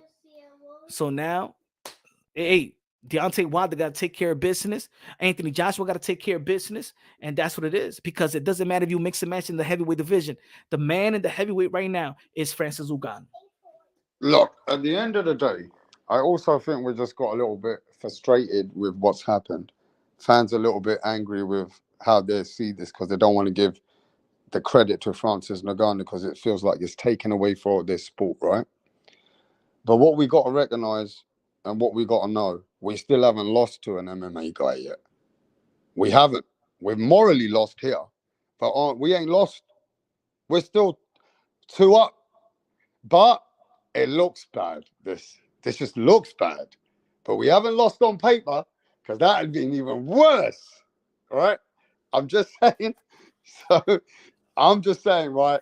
I hope. I mean, we could be technical. We could be technical all we want, but you know what? Technicality. We haven't lost though on paper. We haven't. But I'm gonna say this though: the only way this goes away for me, and I never felt like I said this a long time ago, that MMA guys need to watch their lane in this sport. I said this a long time ago. MMA guys need to watch their lane if they get too happy, because it won't be long until a boxer put a man to sleep so bad that they're going to stop this cross promotion. Now, I used to feel like that. Now, would you feel if that don't happen, then we're not going to put this to rest. I mean, you keeping it. I mean, you keeping it as positive as you can. I'm not as positive as you right now, and I think I've been way more positive than anything. I always try to hold boxing. I always very, very passionate about it. The thing is, I just can't lie to myself. As much, yeah. Technically, he didn't. He didn't lose on the man. He lost. I ain't nothing gonna change my mind. It's not no paperwork. No, in my mind, he lost. He lost. Yeah, but that's just the same in your mind that Lomachenko beat Haney. He lost. Hey, yeah? In your mind, Brian Castano lost to Jamel Charlo. Mm-hmm. So there's a lot of fights that, in your mind, I understand, but it's not like that anyway, right? Generally, bro, this is not. But this can't even be comparable, bro. This is not even comparable. We're talking about boxers versus boxer, champion versus champion. This is you can't even compare this. CCI said, I'll predict Tank, Shakur, Teo, Ryan, Teo, and Shakur. I like that fight too, man. Good looking out, CCI. I like that fight too. What up, Dr. Mofongo? What's good? Ride of the Storm said, come on, man. We lost because Fury allowed it to be a close fight. It should have been it should never been a close fight. Man, I think it's a loss in my opinion. I did polls and everything. Even my poll was 70, 70, 30. My poll was almost 70, 30 into it. I said, anybody make a poll in your own social media platform, make a poll. Who won? Ngannou and Fury. Make your own poll. This is big. This was not easy. But anyway, what's good, Dr. Mofongo? Dímelo, mi hermano. But again, boxing is going to keep on going. Boxing is still good. At the end of the day, I was saying that boxing, the sport of boxing is dead, but with Francis Ngannou is alive and well. Because like I said before, one of the things that I just couldn't buy into Tyson Fury was his sloppy look. I think that he was shortcutting his way as a boxer throughout his whole career. His body never was up to par. He didn't. He ran, but I just think he never went all out in wanting to be great. He was bigger than everybody else. He was bigger, taller, way more than everybody else, and had great technique. And he was getting by with that. He was getting by with that. You know what I'm saying? I think that a heavyweight champion. I'm a person that, as a heavyweight champion, you should look apart and be apart. Francis Ngannou was great for boxing. He looks apart. He is apart. He should be the face of heavyweight of heavyweight heavyweight boxing. Matter of fact, heavyweight combat sport. A heavyweight champion back then was the most prestige champion in the world of all sports. He was the superhero. He was the superhero. He was viewed as a guy that could beat any man one-on-one. Any man in the world. That was the heavyweight champion. That was the illusion. That was the perception. Francis Ngannou looked like he could be anybody in the world. Any man in a fair fight. Any man in a fair fight. And he's in boxing right now. Francis Ngannou was the number one guy in the sport of boxing. I'm happy that he's in boxing. He look apart. He is apart. He is the man. He is the king of the barbarians. And I'm glad he's in boxing. Take this sloppy dude out of here. I'm done. But ladies and gentlemen, yo, you gonna go live? Yeah. In a bit. In about an hour. All right, folks, man, I'm going to cut this one out, man. We're going to be talking about this. Again, Gervonta Davis, step up. Fight Teofimo Lopez, no rehydration, no nothing. Devin Haney is occupied. Ryan Garcia is occupied. Shakur Stevenson is occupied. You know what? Teofimo Lopez is ready to go. He's training. I want Gervonta Davis to put his big boy pants up, to wash away the nail polish, put down the lime green purse. And I want all his team in his camp to find the balls to draw up a deal to fight Teofimo Lopez February 10th, Super Bowl weekend. Let's go. Almighty don't like nobody said, dude has his Rocky Balboa Apollo Creed moment, and he took the bull by the horns. Fury or all of boxing look bad. Facts. He got to go get the one back. yeah, got to get the one back. Or if he don't, get out. We don't need, matter of fact, I don't need you to be the front man in the sport of boxing. You too sloppy. You don't look right. You don't look apart. You know what I'm saying? That's why a lot of people in the outside of the sport of boxing didn't take the heavyweight, division serious. He just don't look like he don't look like a heavyweight champion. Francis Ngannou is. He is my moral lineal champion. Doesn't care who wins from Usyk and Tyson Fury. The number one to be is Francis Ngannou. Ladies and gentlemen, I'm out of here. Tomorrow we back at it, 7 p.m. Eastern time. Love y'all. God bless. And on to the next.